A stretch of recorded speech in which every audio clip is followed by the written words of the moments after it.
me. I'm thinking about turning this into a video, so yeah, just keep that in mind. So in case you did not see the title of the stream today, me and my mama are going to be watching Amber Heard's testimony that she did today, and we're going to be making some commentary on it. My mom was a legal secretary for a long time, so she has some interesting insight. And what's up, Az? And I love Johnny Depp. So I'm not biased at all. Amber Heard. Objection. Hearsay. Exactly. It's going to be a lot of that. All right. So let's see if we can get Mom. Mom, are you there? Mom, are you there? Can you unmute yourself and talk? Watch it all be messed up now. Yes. Yay! Can y'all hear her? It says that you can hear her. She might be a little loud, but I want to make sure you can hear the mothership, as I call. Yes, okay. I've been avoiding watching the trial, so this will be interesting. Yes, there we go. That's what I'm hoping for. Okay, so let's hello, Charis's mom. Team Johnny Depp all the way. She's a little loud. Okay, the problem is this YouTube video. We're just gonna make it work, okay? I can understand why Amber Heard's lawyers haven't just forfeited yet. They suck bad. They're the Detroit Lions of legal cases. Mama S, they say. What do you think thus far, Mom, about Amber Heard's legal team? I thought they were extremely aggressive. Yeah. I mean, especially with cross-examination. Because, like, right now is the part of the trial where they just put their witnesses, right? That's what we've been doing the past couple days. Yes, they're, I mean, you have to be when you're defending, but they seemed real aggressive, which I didn't think the jury would like. But because that's what's really confusing to me, because it is a jury trial. It's not just like a judge deciding. And so it's really interesting how they aren't just like trying to pander more. You would think that they would be doing that. They've definitely lost in the court of public opinion thus far. Thus far, they definitely have. I'm interested to watch this and see how that goes. Amber Heard is a lunatic and evil, but when she gets kicked out of Hollywood, she comes to with me. And there goes my knowledge of court vocabulary. Yep. But the psychologist. Go ahead. I'm sorry, I can see you on Twitch and you're like a few seconds behind. That's why I was saying to do this, because it was going to be a delay for sure. But the forensic psychologist for Johnny Depp's side was awesome. Her name was Curry, I believe. Oh yeah, she was very knowledgeable and also very like very I don't want to say harsh, but she was very like you knew she knew exactly what she was saying. Well, and she used a diagnostic to test her. Yeah. So she was using Amber Heard's own responses to decipher the test and diagnose her with personality disorders. They kept asking her about muffins. I did see that. They kept asking her about muffins. She was like, what does your husband bringing these muffins have to do? She's like, I don't understand. Dr. Shannon Curry. She did her job well as a forensic psychologist. Shannon Curry, yes. Amber clearly messed over Johnny, so she doesn't even care. That really bothers me. Women need, what? Oh, the idiots on the other side trying to make such a big deal of muffins. Yeah, that was nuts. Okay. All right. So this deposition, is that the right word, Mom? Deposition? It's her witness testimony. Her witness testimony. What's the difference between those two things? Well, a deposition is when you're called in for a recorded thing with both sides there. Oh, okay. Ask you questions. Well, I work for prosecutors, so we had both sides there, but it could be one side or the other side. But then it's transcribed for the court record. Okay. So let's go to the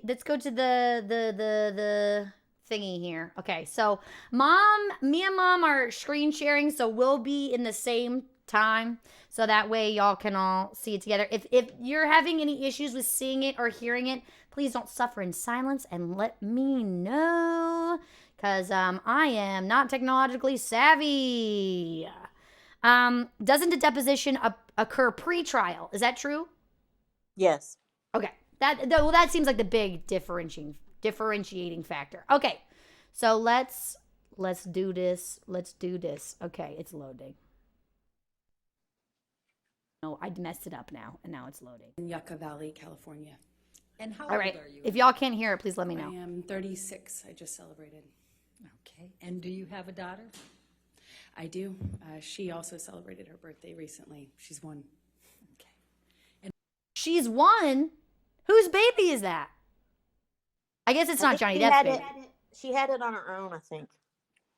Oh, okay. She's pretty quiet. It's terrible. But I think it's just the recording. Like, I can't make it louder. She gets louder. Oh, she does? Okay, good. Mhm. They're like, hey, I need you to get closer to the microphone. And what is your profession? I am an actor, mostly. Did you think about it? Now, why are you here?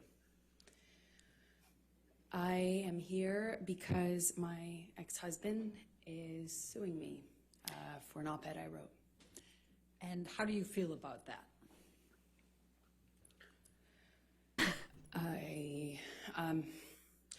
I struggle to have the words. I struggle to find the words to describe how painful this is. Oh, sorry. Let me make this large screen so that I'm not annoyed by everything. Hold on. This is horrible for me to sit here for weeks and relive everything. I'm trying to figure out if I buy it, like, even thus far. Like, even with just the intro. Mom, are you there? It gets better. Okay. but I'm saying, like, if I buy her, like, she's just like, I Hear people that I knew, some well, some not. My ex-husband, with whom I shared a life,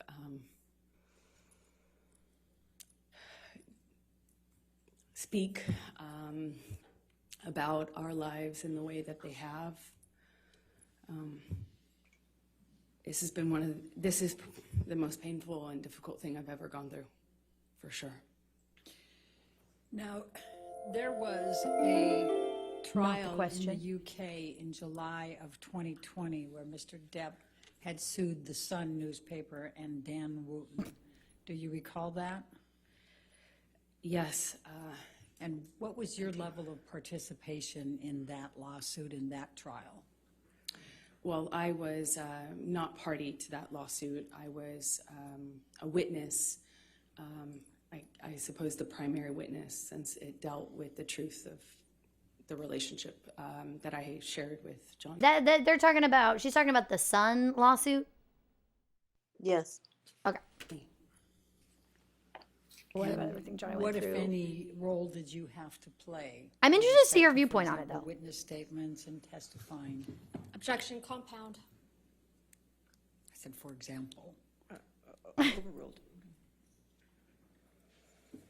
This judge, though, I is had doing the to Lord's work. Write, I think I gave 7 witness statements under oath testimony. I sat on the stand for 4 days under mostly cross-examination. And up until this point, it was the hardest thing I had ever had to do. She said that. Thank you. Amber. To clarify, this is the hardest thing I've ever had Take to you do. back, and if you can just tell the jury a little bit about your background. Tell us where you grew up. I come from Austin, Texas, a small town outside of Austin that you probably haven't heard of. No one has. It's called Maynard. Because I'm Amber Heard. I'm just a small town girl. This is actually the best part. Oh, yeah? And Her I was raised best by part, yes. my mother and my father. And I grew up with a little sister, although I have a big sister as well. And your little sister's name is? Her name is Whit Heard. And how much of an age difference is there between the two of you? Whitney and I are about 1 year, I think we're 16 months apart. I think that's the girl that there was footage that just came out of her talking about Amber punching her in the face. Yes. right next to each other. And what did your father do for a living? My father broke horses and did construction. He painted houses, and hunted and fished. But that was for fun. And what did your mom What? do? She worked for the state of Texas. Let me just, since you talked about the breaking horses, can you just tell the jury what your role is in assisting your dad on that and what is involved in breaking horses? Objection leading. Can you just tell me about? Overruled. Good. I love how there's like objection, and then you're like, how do I rephrase this question in a way in which it will be allowed? It's like this whole case. The lawyer, You what? the lawyer, her lawyer, Yeah. speaks over the judge and answers for the judge. Very interesting. Ooh. That seems not good. It's not. You just got to stay on, basically. I would help him. I was more of a crash test dummy. You know, when you train a horse, it's a wild animal. It doesn't necessarily like to be ridden. And Can we stop that for a second? Yeah. Here's the first instances I am a professional victim. Right? I was a crash dummy Crash. for Right, my right, right. father. Have sympathy for me. Yes. Because I was put on horses and trampled upon on a wild horse that's not supposed to be rode. Someone said, I'm surprised the judge didn't put a stop to that. I don't, like I said, this judge is having to deal with all kinds of crazy stuff in this trial. This trial is weird. She's the middle kid. Everyone knows the oldest is the crash test dummy. Well, that's what she was saying. She said she grew up with a younger sister, but she had an older sister. That's what she said. So I'm thinking that there's a big age difference between her and the older sister. Isn't that sort of like saying I suck at horses and get thrown? No, well, I mean, there are wild animals, so I get that. But yeah, that's an interesting point, Mom. Who are crazy enough, like my dad, to pick that as a profession, I guess. And he was really good with horses, and I was the son he never had, so it was my job to There you go. There's a second one. stay on. Yep. And what, if anything, did you learn from your father about how to react to the horses? Well, with training horses, I guess the key things are to not show fear, not get intimidated, not show fear, be tough and calm.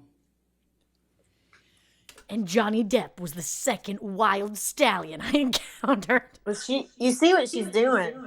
Yes. She's saying, I'm tough, and that's why I get mad and yell at Johnny and throw things and cut his finger off. Yeah. Well, she didn't suck at horses. She wouldn't get thrown out. Well, I imagine this is as a child. The wording, though, it makes you went, okay, so she rode him. She was breaking a horse. Their goal is to try and portray Amber in the best light possible. So I'm not. Right. Well, it's supposed to give an explanation, a sympathy. I definitely would say. This is just our opinion. Tell the jury a little bit Right. about your educational background during those growing up years and your work experience. I worked any job that I could from the time I was really young. I wanted to get out of Texas and do something with my life and see things and do things. So I was in school and really pushed myself to, I just always pushed myself to be able to accelerate the process. I wanted to, get out of school as fast as I could, and I wanted to do more things with my life than stay in Texas. And So she what did. types of things, so where did you go to school when you were younger? I was a scholarship kid at a Catholic school growing up, several different Catholic schools, but they were always in the other, on the other side of town, in the wealthier part of town, and I You're what? grew up quite working class, and thankfully with Hashtag goals. as long as I maintained an A average, I enjoyed the benefit of a scholarship, and I did that until I realized that I could take my GED and SATs early, and I did that and placed out of school and effectively left school 16 years old, I believe. And what did you do for work during those younger years? I took any job that I could. I worked at my father's construction company, sometimes, just administrative stuff. I mean, it was a small. The world's smallest violin. But I answered phones, and I worked at a modeling agency that was also, offered photography classes, makeup classes, hair and makeup classes for people that were pursuing a career in entertainment. And I started taking classes that I paid for by working there, effectively as a trade. And I eventually worked there long enough to be able to pay for my headshots, which are the pictures that you use in the industry to promote yourself, in whatever, acting, modeling, or both. And what, if any, Not when you charitable punch work Johnny did you Depp do in the head. That's a different kind of headshot. when you were still young? It started off as a requirement for the school I went to, and then I liked it so much, I think, because it meant I wasn't at home, and that was important to me, is just to not spend time at home. And I really loved meeting people, so I worked at the soup kitchen every morning before school, during the school Boom, year. headshot. What's up, Bean? For about 4 years. I didn't go on weekends, but on weekends I would do. Mom, she worked at a soup kitchen. That's what she says. She probably volunteered. Just yeah, but just like she donated like what $3 million to a organization that said that they didn't ever receive it. Right. Various things. Worked at children's museums typically, because they would work with younger volunteers, and mostly soup kitchens and things involving children. I worked at the with deaf kids for a while, and I love it. Charis. And when you worked, Yeah.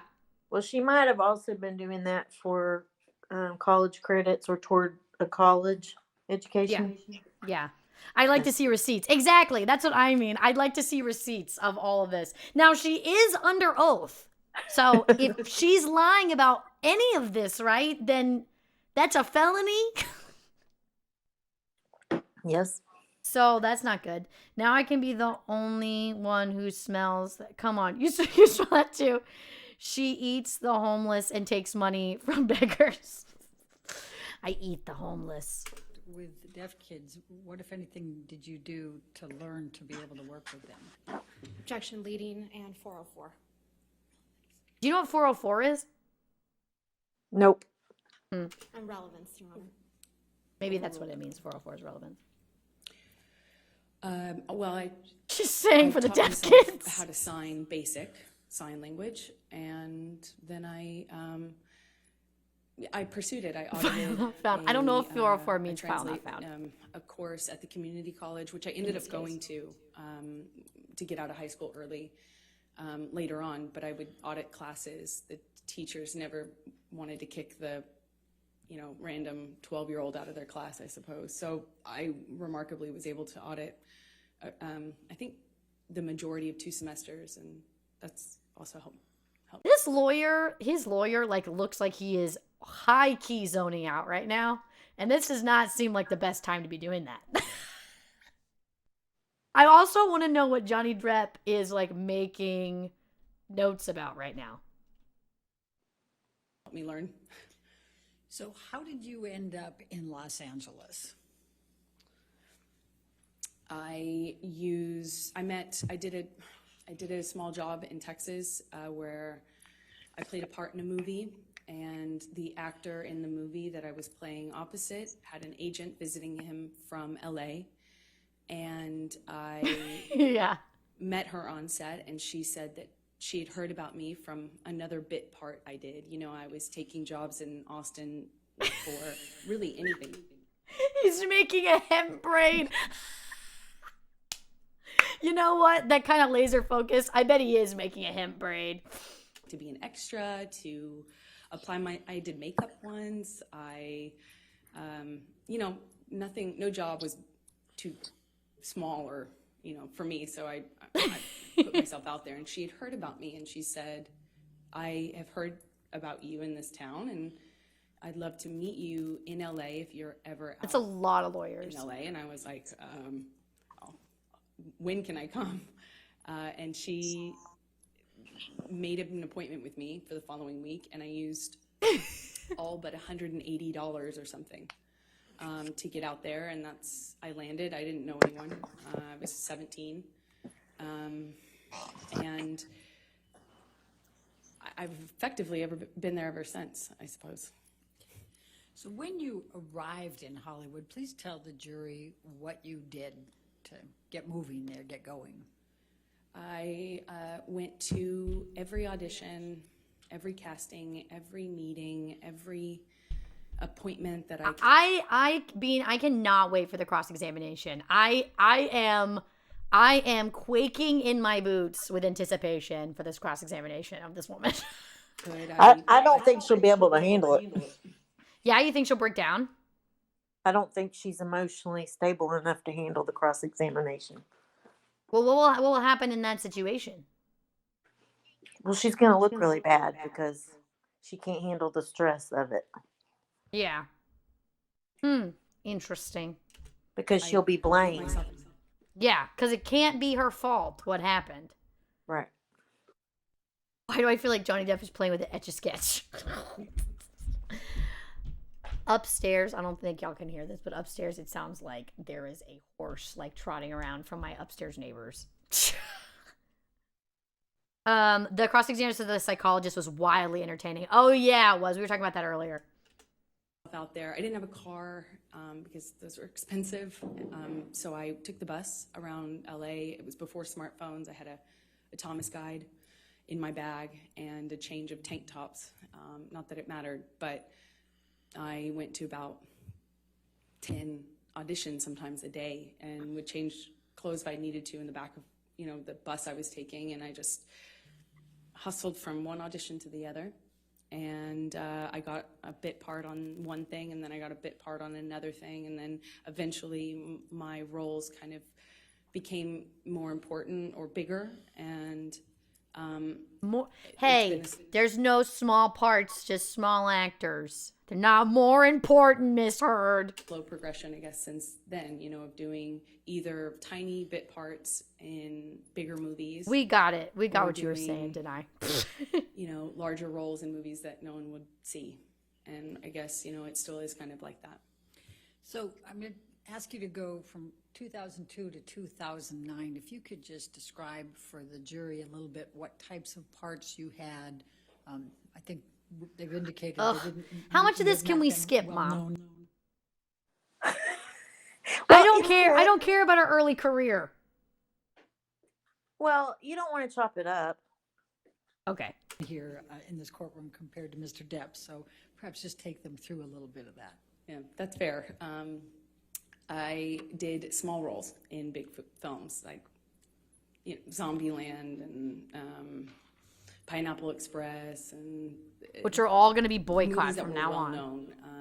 My first one was Friday Night Yeah, let's watch the Lights. whole 3 hours. But again, I had small roles in those bigger films, and then I would do larger roles in kind of smaller films. Like I did a project where I was the lead in a John Carpenter film, and he came out of retirement to do that. I still watch Robbie Land. And I don't that's remember kind her of being in Zombieland. how it was in terms of my career for those that first initial 10 years or so. It was just going from slightly bigger role to slightly bigger role, and just working my butt off. So I'm going to take you up to 2008. Did there come a time that you auditioned for The Rum Diary? I don't remember. Yes, I The auditioned movie. good back story. in 2008, I believe. Please describe for the jury your experience in auditioning for the Rum Diary. Well, I auditioned a few times, which is common in my work. You get a call back, as they say, and I think I had at least one, maybe two callbacks with the director, and then I got a call saying that Johnny, who at the time was, I think I knew that he was producing it as well, was doing a project that was something very personal to him. He was reprising his role as his late friend, Hunter S. Thompson, and it was a very important project to him, and that he wanted to meet me in person. I thought I would be going for maybe an audition, but it was just a meeting. I went to his office and met with him for a few hours. And what did you talk about during those few hours? We talked about books and music, poetry. We did not talk about anything to do with the movie, is what you're telling me? The producer calls her, and they didn't talk about it. Okay. This Sure. this is the beginning of the grooming dialogue. Where she says, okay. Okay. Like a lot of the same, we liked a lot of the same stuff, obscure writers and, interesting books and pieces of poetry that I haven't heard anybody else reference or know or like. And he was very well read and charismatic, and I think I left the office with a few books that he gave me, and we spent the whole time just talking about things that we care about. And I was... Can we pause? Yeah. I feel like this is speculation, but I feel like since she was a big Johnny Depp fan, Yeah. she had a poster on her own wall as a teenager. Mm-hmm. She studied up on Johnny Depp before she had this meeting with him. I mean, but this is the thing. This is the thing. You're an up and coming actress, right? And Johnny Depp asks for a meeting with you. Of course you're gonna research him. Of course you're gonna find stuff to talk to him about. He's Johnny Depp.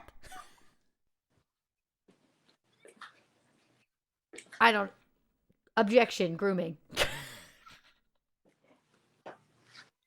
Well, she. What I'm saying is, I believe she was mirroring him, saying Right. things that. Yes. Yeah, of course. But I'm saying when he's like, oh, I went in and we talked about blah, blah, blah. We talked about this. I'm like, of course, yes. Wait, grooming, Weinstein? This is the difference is when Amber Heard's talking about the situation, she's 22 years old. Right? Yes. She's not a 16-year-old girl. Right. There was a very distinct difference in those two things. Sure, you're young and impressionable still, but you're not a minor. There's a very big difference in that. They could have bonded over a mutual love of bracelets. They could have. Hemp bracelets, to be exact. I was so surprised that somebody, I knew who he was. I wasn't familiar, I wasn't a fan of his work. I wasn't familiar with him, but I knew who he was. He's one of the most famous people in the world. Right. So it was already a weird thing to go and get called into his office. And, I'm a no-name actor. I was 22, I think. See? The I thought it was inference. unusual. It was weird because he was twice my age, and he's this world-famous actor, and here we are getting along about obscure books and weird, old blues. Hey, dude, thanks so much for the sub. Say thanks for the sub, Mom. Thank you for the sub. The one-hand clapping video game and a singing game. One-hand clapping? I'll have to That figure out what doesn't that is. sound- Well, I don't know what it is. You're right, though. Okay, continuing. I thought it was remarkable. I just hadn't really, I thought it was unusual and remarkable. Who would have I thunk left it? there just feeling like, wow. So did there come a time that you learned that you were going to be cast for the role in the Rum Diary? Yes, a few days later, my agent said that Johnny's going to call you. We gave him your phone number. I was like, Okay. And shortly after, my phone rings, I pick it up, and I hear, this like deep voice on the other line, and he said, "You got you're it, kid. You're the dream. Hunter wrote this part, and you're the dream. You're it, kid." And My name's please describe for the jury what that means. What was the rum diary in this Hunter Thompson? What was the concept here, and what role were you playing? Well, it was my understanding that he was bringing to life his late friend. And what he told me was that this character is supposed to be the dream woman, like the dream, American dream. And so I knew what he meant. He indicated to me when he told me I got the role that I was that, that he. She's like, I was very flattered that I got cast as being an attractive woman. That therefore meant that Johnny Depp thought I was an attractive woman. Well, and I mean, she was very attractive then, but Right. but her little smirks are interesting if you pay attention to when she does her Micro little expressions. smiles. Yeah. Yeah, what she thinks is a notable point. I was the When dream when it's kid. about her and puts her in a good light, she smiles. Yeah. He said. So did there come a time that you started filming the rum diary? Yes, I'm not quite sure how much. No, we never filmed I the think we movie. started filming in maybe March of 2009. And where did you film the rum diary? We shot it in Puerto Rico. Puerto Rico. And describe, if you can, the events of the filming and your interactions with Mr. Depp during that time. It was a bit surreal, filming in a place like Puerto Rico. It was beautiful. It takes place in the 50s. That was what I was saying this. I said, me and my mom sent me a clip of this earlier, but I was saying what was so interesting is that she is delivering everything to the jury. And whenever Johnny Depp did his, when he was talking, he spoke directly to the lawyer. And I thought that was such an interesting differentiation. And because her testimony seems so much more performative. What do you think about that, Mom? Well, yes, and I think a lawyer would want the witness to speak to the jury because that's who they're trying to convince. Right, because you're trying to get them to have but compassion and connect with that person. But I think she's an extrovert and Johnny's an introvert. So, even though Johnny was very entertaining on the stand, I thought. Especially after a while, because he got fed up a few times. Yes. But I just think it's so interesting that she's just like, and I mean, obviously, maybe she doesn't do it the whole time, but it's very, very interesting. So everything really looked beautiful, and cars and clothing, the music. It was a very colorful shoot in general.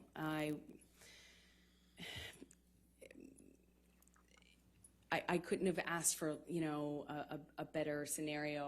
I was on film. I mean, I was on set reading my books, and occasionally Johnny would talk to me, and then he started to be really kind to me, like more open with me. When we'd have hot days filming, there'd be this big SUV pull up, and a security guard would kind of usher me into this car, and it would have the AC blasting. And I'd be sitting in the back of the SUV, just thinking what a strange experience the whole thing was. And, we didn't really have a whole lot of interaction on set until we did a scene that involved kissing. We had a kissing scene, and this is why you need intimacy directors right here. This is why. You're going to love this one, Charis. Oh, great. it didn't feel like a normal scene anymore. It felt more real. There are certain things that you do in the job to be professional, like when you have to do that sort of scene, and you don't you don't use your tongue if you can avoid it. There's certain things that you do to just maintain. I think every single person that's watching this right now has seen a video, has seen something on, like if you've seen Bridgerton, okay, anything where there's somebody kissing, sometimes you see somebody put somebody's tongue in somebody else's mouth. Okay? You see it all the time. Well, No. she's trying to make the point he did something wrong. Listen to what she says. Well, but that's yeah, but you see people put people's tongues in each other's mouths all the time. Not just on like reality TV where they're actually doing it. You see, it's not a CGI tongue. Maintain a certain line, and it just felt like those lines were blurred. I mean, he grabbed my face and pulled me into him. But once again, this is why we need intimacy directors in film all the time. But yes, And really kissed me. But we were filming a scene. hey, really do what you're really doing for real. I think Stunt she liked tongue. it. You think with this big old smile on her face? I think she may have thought about Johnny Depp, there was a poster on her wall growing up of kissing him. Maybe, possibly, may have been a thing. Stunt tongue, I like that. Look how happy she is. Right, I'd like to bring my stunt tongue in for this part. Use a prosthetic instead of my real tongue. Yes. Okay. Did you celebrate your birthday while you were in Puerto Rico? I did. I celebrated, I think, maybe my 23rd birthday there. And what, if anything, did Mr. Depp do for your birthday? Well, we were already kind of talking about books and poetry and things like that. As she has said, apparently, they both really liked poetry and the same books. I think she Nothing looked else them in up ahead of common. time. What? I think she looked them up ahead of time. What? Someone, that's what his defense, his lawyers who look at her search history of like the months before. What are Johnny Depp's favorite books? That he gave me a few really beautiful poetry books, and he gave me a bicycle, like a vintage bicycle, because at the time I was riding around on a bike. Riding my and bicycle, I had a lot of I time like off your since I was a smaller role in the movie, and yeah, I think that was it. Okay. Now, did there come a time that you ended up visiting him in his trailer? Yes, I think there was a. Can y'all hear Mom giggling about what's about to happen in the background? Would hang out if after or in between scenes or in And we between practice sets, our we stunt often kissing. were talking about things and would continue the conversation into the trailer, often with the director. Bruce Robinson was his name.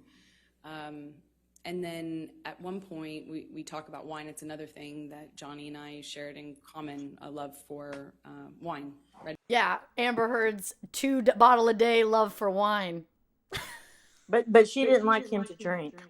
Oh, right, of course. But did you see one of the houseman when they were filming some, I think Pirates or something? He was like, "Yeah, I would get 2 bottles a day for Amber to drink just by herself." Why is the rum gone? Amber drank it. That's actually really funny. I don't think anybody's ever come up with a meme about that yet. Now, and I want to point out that witnesses have described her following Johnny around on set. Ugh. Ugh.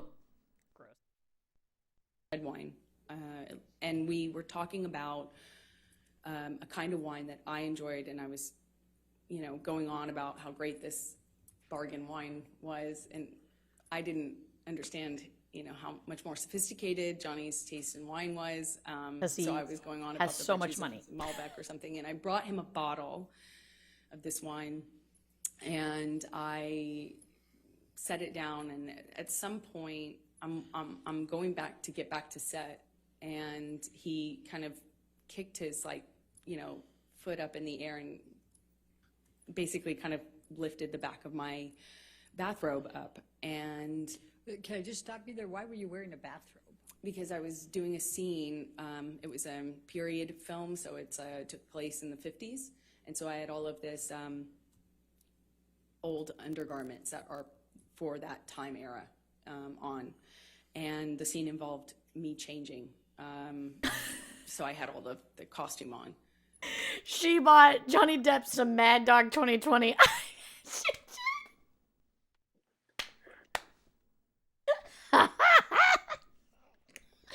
Yes. And he kind of picked up the back of my robe with his boot. And I kind of turned around and like laughed, like giggled, you know.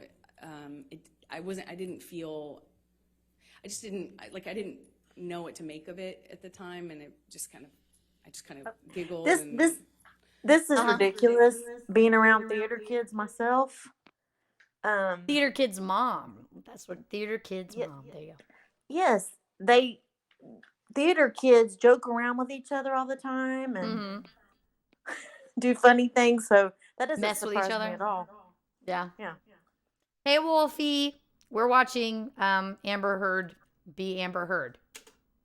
Batted it away playfully, and he kind of playfully kind of pushed me down on this like bed sofa that was in his trailer, just playful and flirtatious, and he said, "Yum," and he kind of like lifted up his eyebrows like that, and I just giggled, laughed it off, kind of batted him away, and moved on, went back to set. And were you in a relationship at that time? I was. Okay. And was Mr. Depp in a relationship at that time? That was my understanding, yeah. Okay. And did anything else of significant happen during that time period while you were filming with Mr. Depp, other than what you've told us? We just had this, it was a friendship, a flirtatious thing. I felt chemistry. I felt this other thing that went beyond the pale of my job, for sure. Johnny clearly felt that way about me, had indicated to me that that's how he felt in many different ways. And he wrote me a poem. But at the same time, we were both in relationships, and it is a job, and, it was intimidating. And he used his real tongue. Kind of that's how I knew. And a little nervous about that. And I also was in a relationship, so we went our separate ways, and I didn't hear from him for a long time. So yeah, the horse breaker is intimidated by Johnny Depp. Did you hear that? I heard it. Did he give her a dead mouse in a box? No, that's Jared Leto. Don't bring up his name in my stream. Tell me, how long were you filming in Puerto Rico for the Rum Diary? A few months is my best All guess. right, and when you left Puerto Rico and the filming, when is the next time that you had any contact from Mr. Depp? And contact could include anything, communications, written communications, as well as telephone or otherwise. We had no contact until Johnny. I love how Johnny Depp has continued the aesthetic of, I'm just going to wear as many rings as humanly possible. Which I'm sure comes up later in this whole thing. But he's just really rocking the ring guy thing for forever. Like, this has been his shtick for a long time.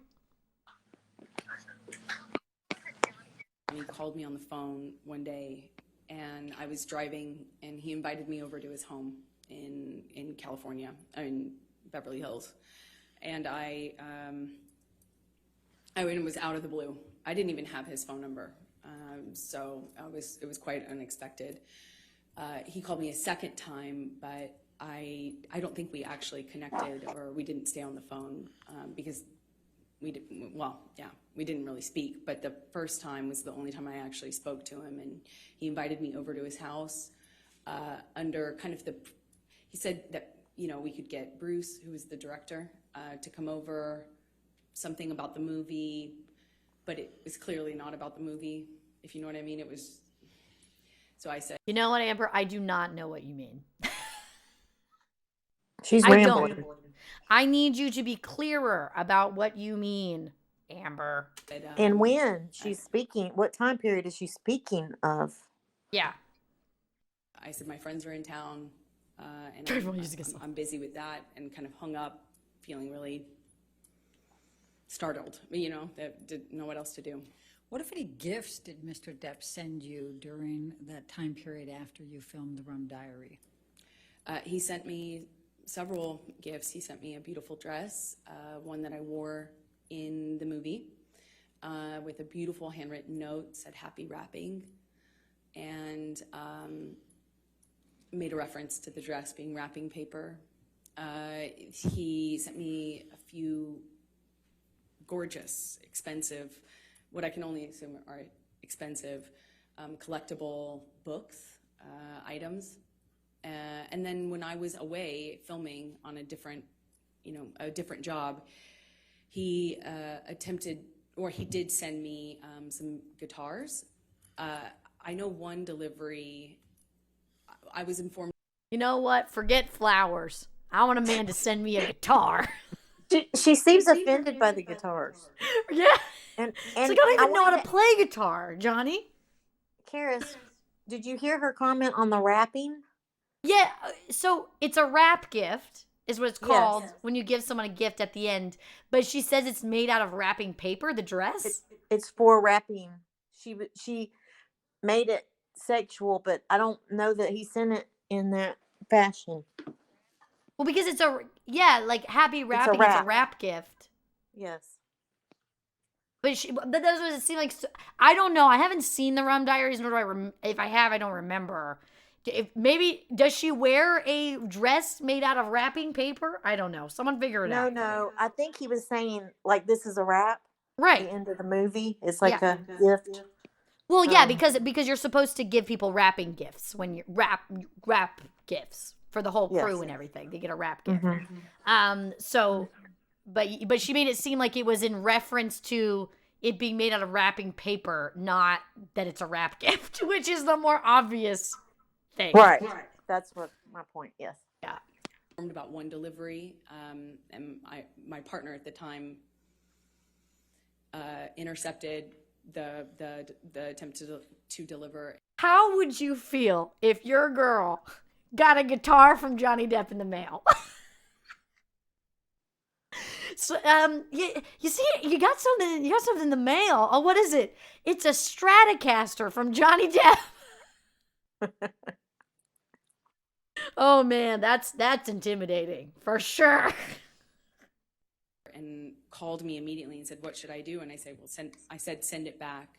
And she did, and she indicated that there was another one that had already previously attempted delivery, and it was also rejected. I sent it back because I wasn't there, and I wouldn't have accepted it anyway. Okay. I wonder why she didn't accept it. Why do you think she didn't accept the guitar? She was in a relationship with that woman, and she didn't want it because she felt like he was being romantic sending it, I suppose. Ah. Well, I guess he was, huh? Yes, he was reaching out. Reaching out with a The guitar. $6,000 guitar, probably. I wonder what kind of guitar it was. Did there come a time that you ended up having to go on a press tour for The Rum Diary? I got a call for the Rum Diary press tour in the fall of 2011. So that's. But she accepted everything else. Yeah, she accepted the wrapping paper dress. Supposedly wrapping paper dress. 2.5 years after you filmed? I'm an actress, not a mathematician for a reason. Roughly, yes. Okay. And could you please describe for the jury what a press tour is? Just explain it to them. Well, you take a movie once it's completed, and if it doesn't have distribution, as part of the promotion of that movie, you go to these various places, normally cities like London or New York, and you do press events in those cities to kind of promote the film, and you go to place talking about the film. And so you were then called to participate in the press tour for The Rum Diary? Yes, I had just finished going through the process of separation with my former partner, and I was moving, and going through that, and I got a phone call saying, remember that movie you did in Puerto Rico? Well, they want you for the press tour. And I said, well, perfect timing. It's interesting at least that Johnny Depp hasn't. I mean, maybe Amber Heard's lawyers will call her ex-partner to the stand.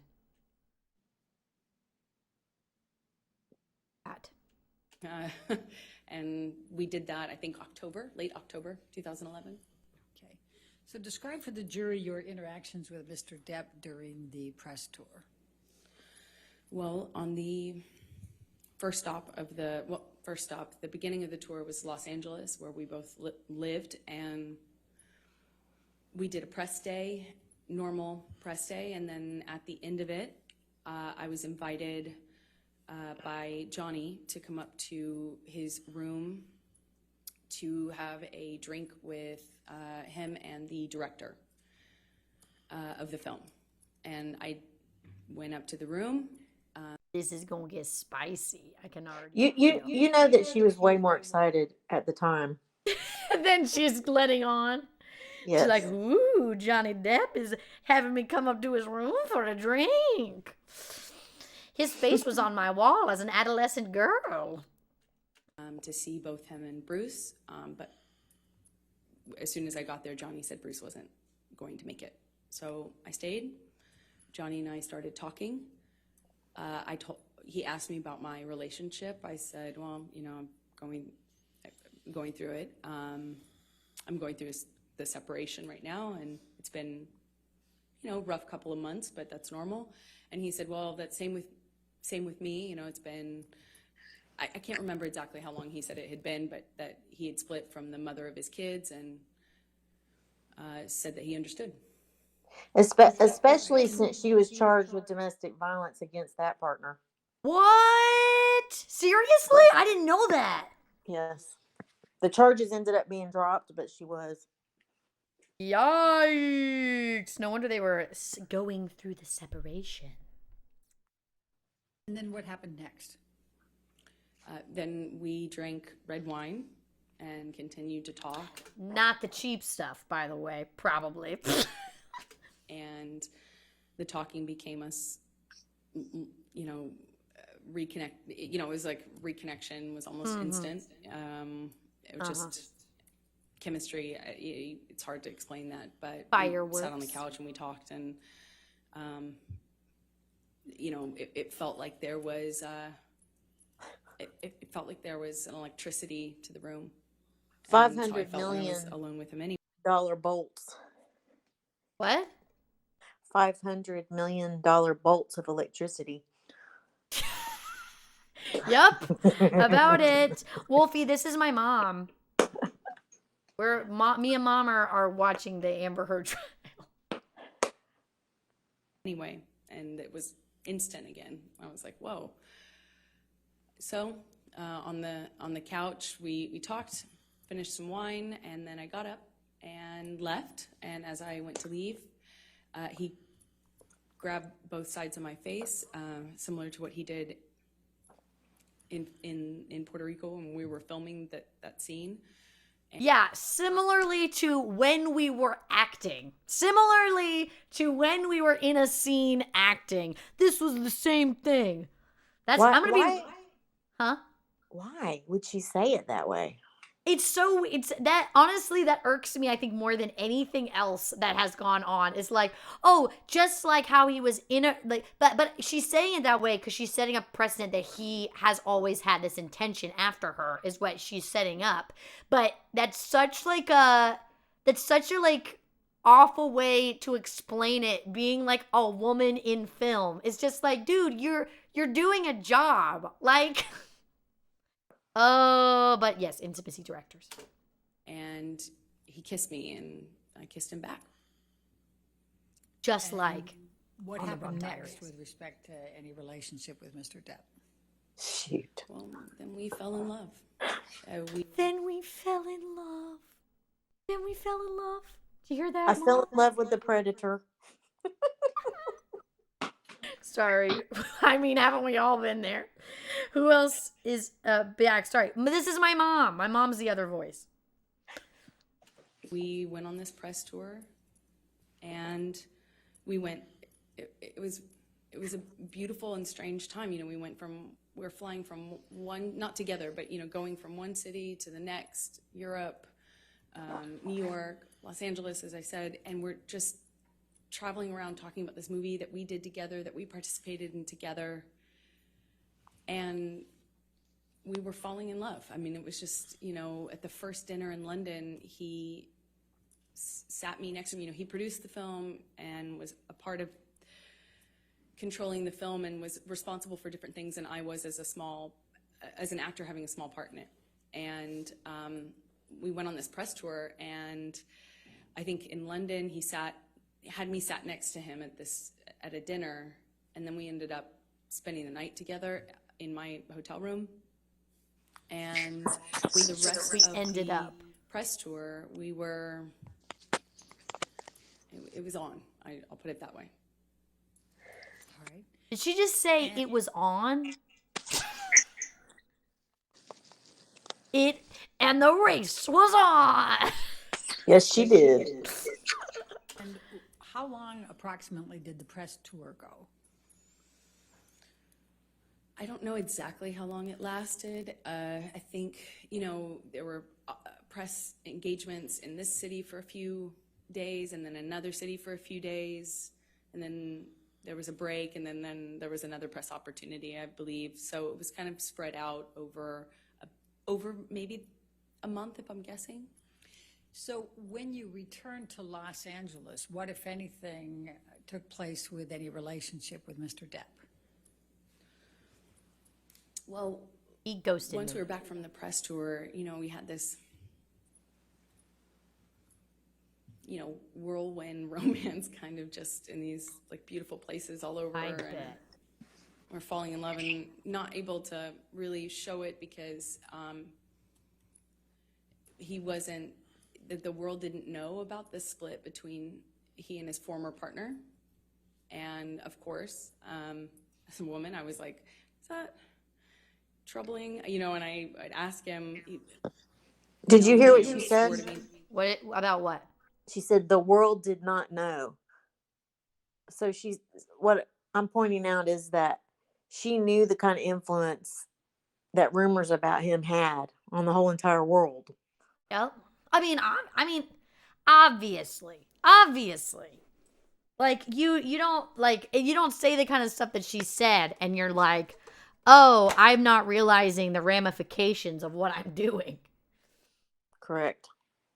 That they hadn't even shared a bed for a year, and that they were protecting the kids and not publicizing it. So, or not making it known to the press. And so we kind of had to be a little bit under the radar. Not a little bit. We had to be really under the radar because, as Johnny pointed out, that the world would blame me and call me a homewrecker, even though I had nothing to do with it. So we were.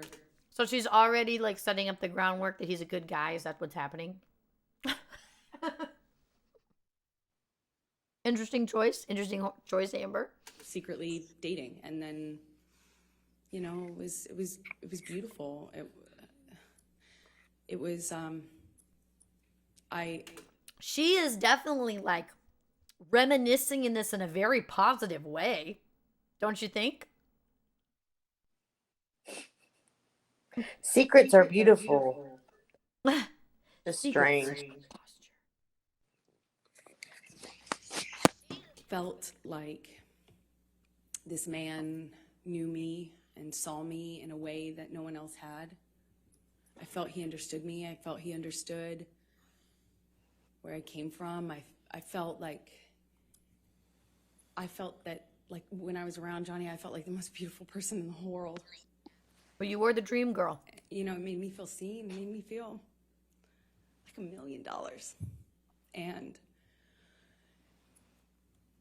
that kind of feeling where, you know, he's just lavish gifts. Is she trying to set up love bombing? Is that what's happening?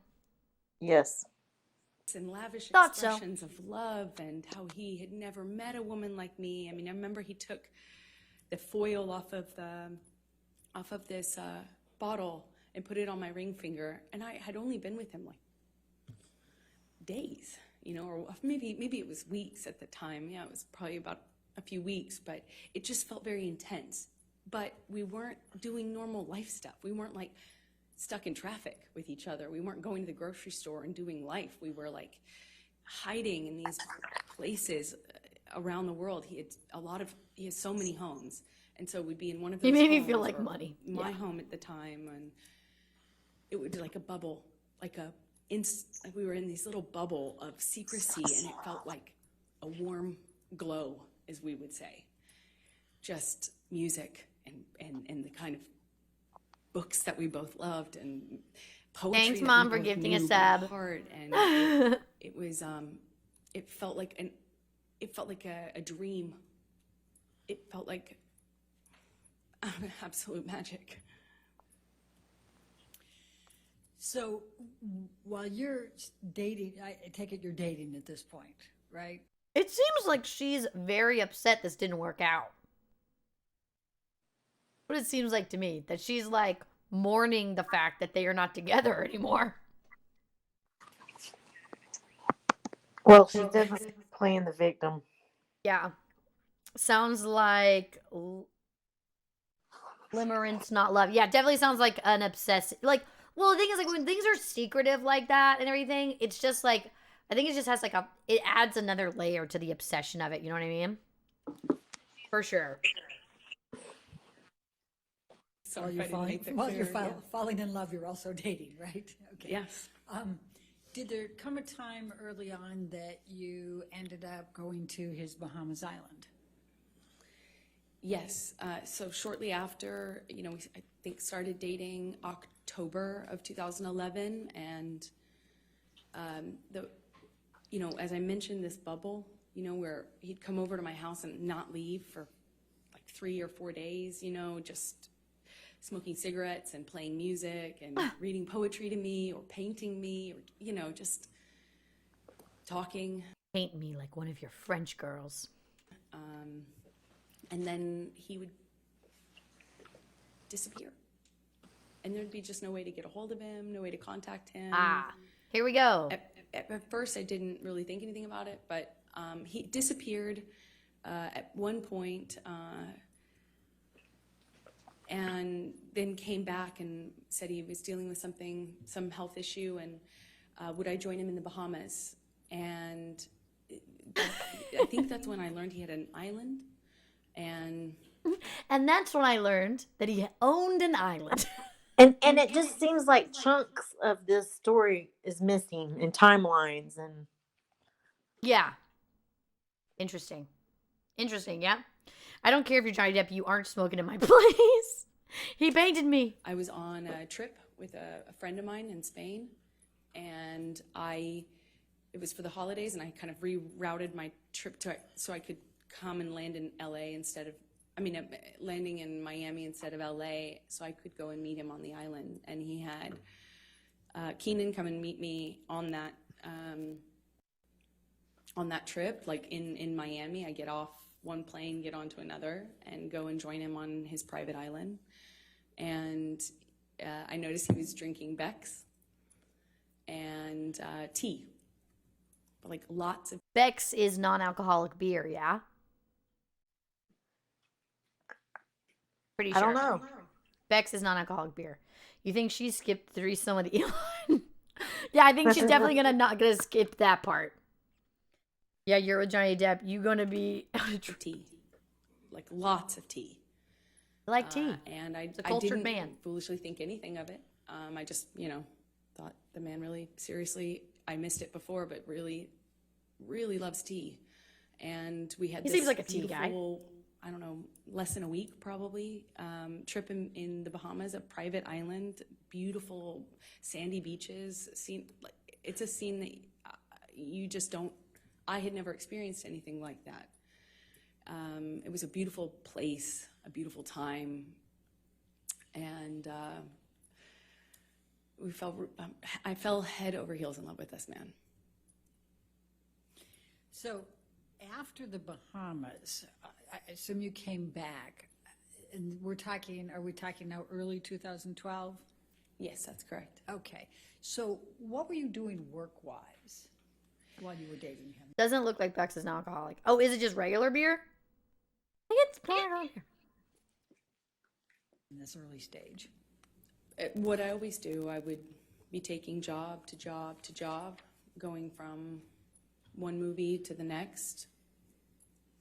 Mostly not filming in LA. So weirdly, you live in LA to go shoot on location in other places. So Yeah, that's the way it is. when I was in town, we would go back to this bubble, this, like insular bubble with beautiful, blaringly loud music and no one else and nothing else. And then, I'd go off to work.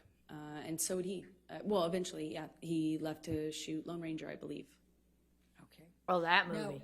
we've heard a little bit about Lone Ranger, and that's about mid-2012, is that right, when he was shooting that? That sounds right, mid-2012, yeah. And were you shooting anything at that time? 5% beer, they also make it non-alcoholic. I was shooting... Do you think that the Bex they're referring to is non-alcoholic, though? Because that's what I was thinking I was hearing before about the tea, was that the tea was like the alcohol substitute, that he drank that instead of drinking. Bean says it's 5% beer, Yeah, that's what I but they just read. also make, yeah. Yes, Okay. that's what I just read. 5% may as well be non-alcoholic. That's not true. Regular beer is like what, 4.8?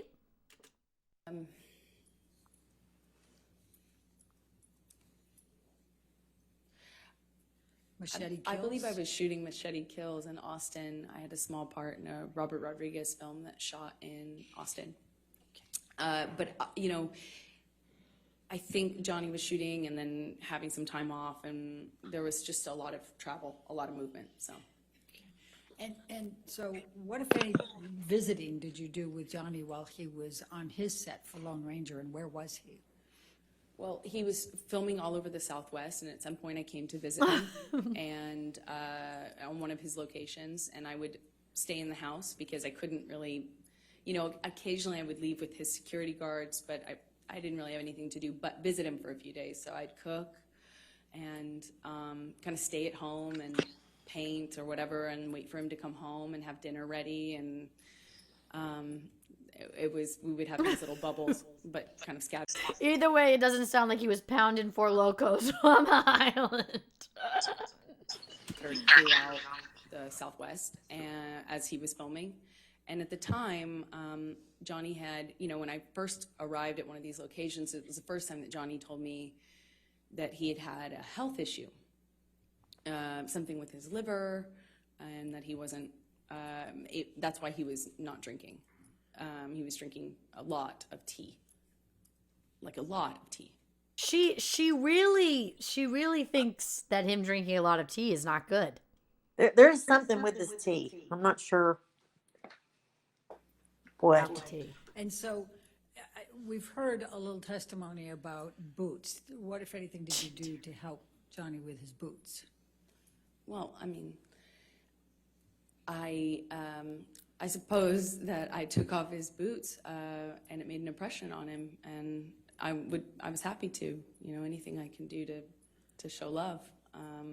Certainly how I felt about him. But if he wanted to take off his own boots, he certainly could. Did you buy Was it said that he couldn't take off his own boots before?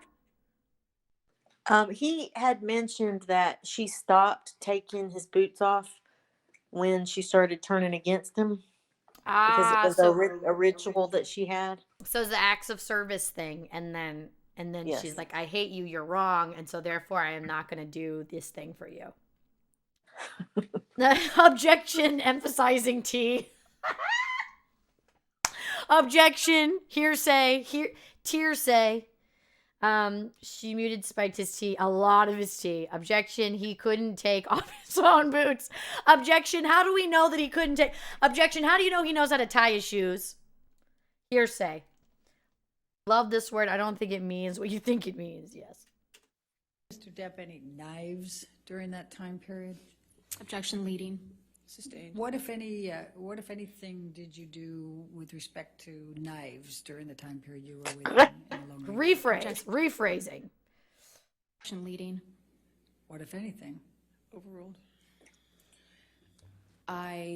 Johnny had a thing for turquoise, and that eventually, being in the Southwest, it can happen really quickly. I also too really love turquoise, and he has he loved knives. He loves a lot of things. When Johnny loves things, he does it a lot, and lots of it. So he had these daggers that he had given me that they were beautiful in design, and they're long, curved Objection, I don't know what to do with knives. Objection, what do I do with my hands? daggers.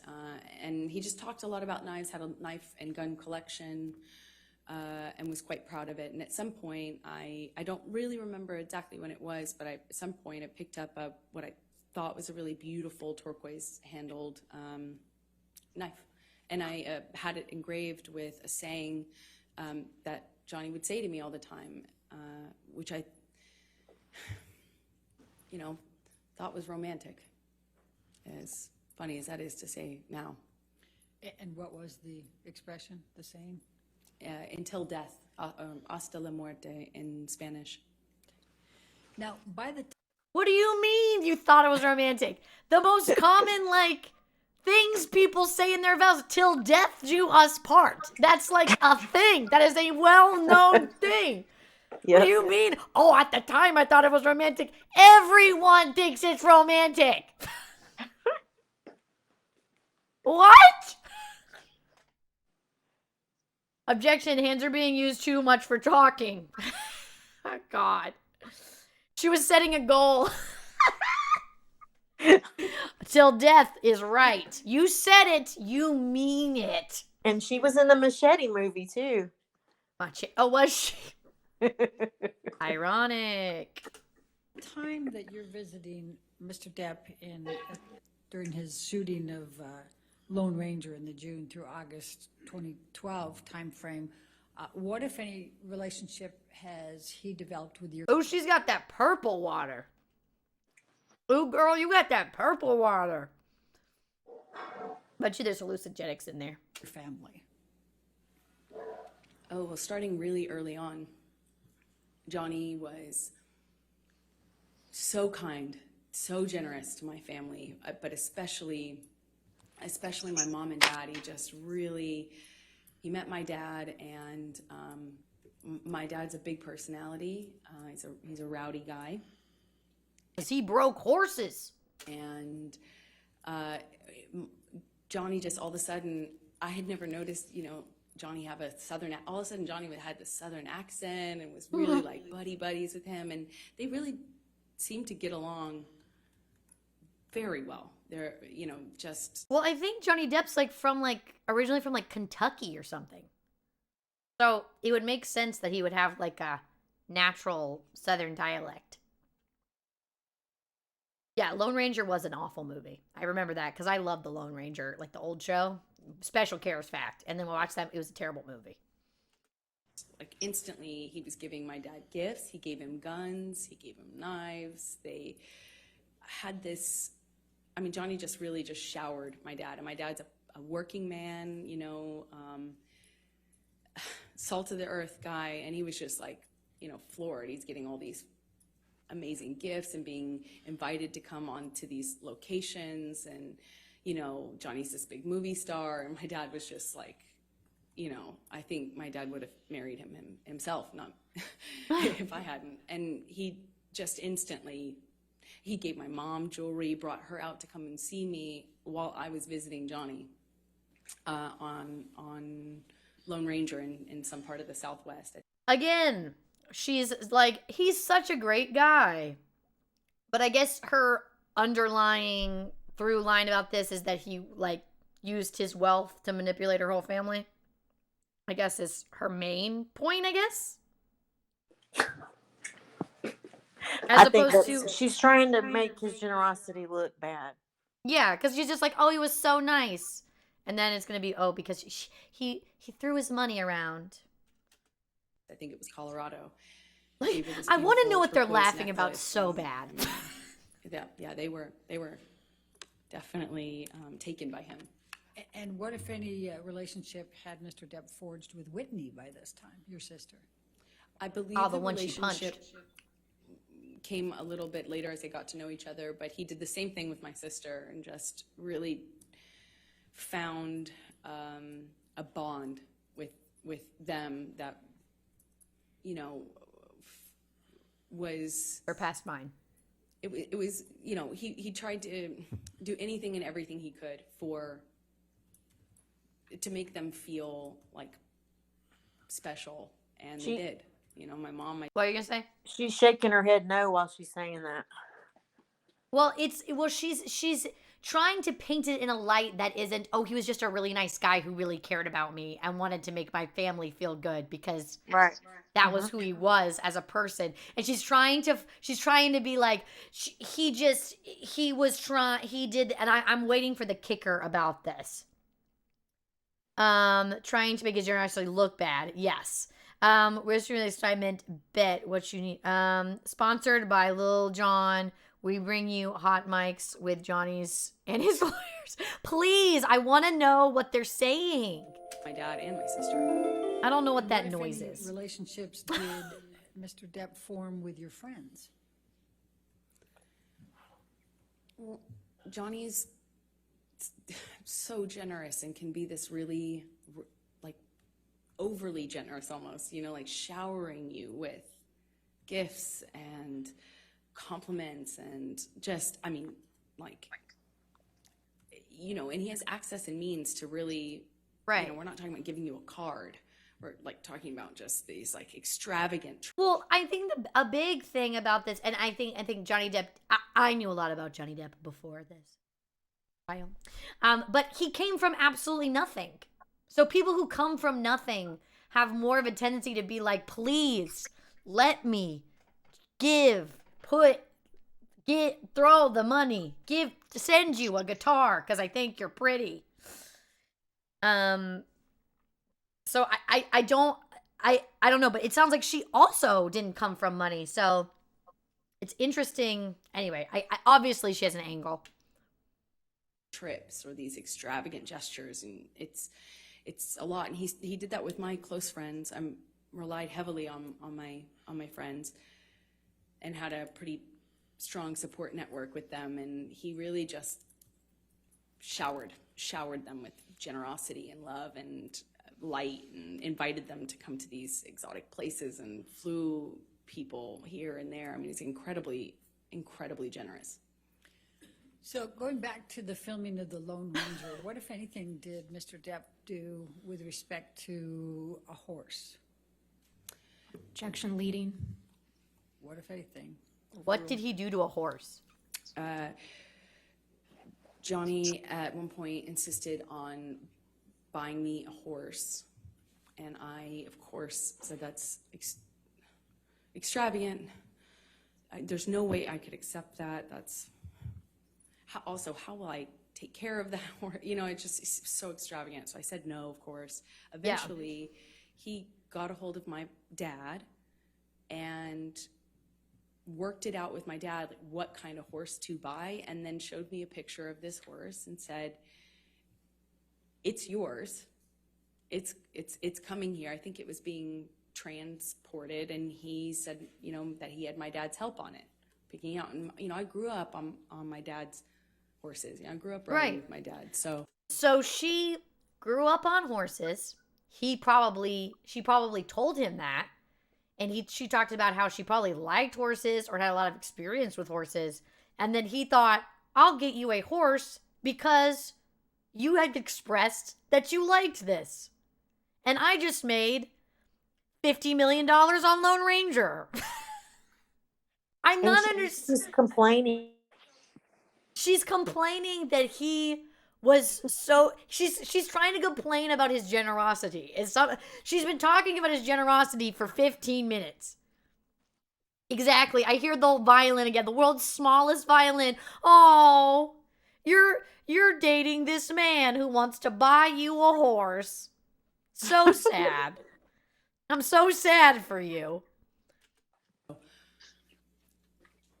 you know, I had resisted for, I think, about like a month and a half or something, of him kind of bringing up the idea and me saying, that's a crazy gift. No, thank you. No, that's incredibly generous, but I couldn't accept to all of a sudden I had a cult.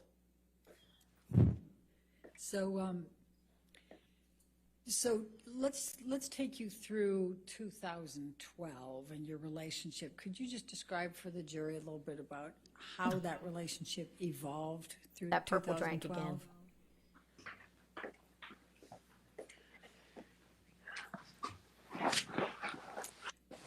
It was always intense. It didn't become intense. It almost started that way. When I was with him, you know, I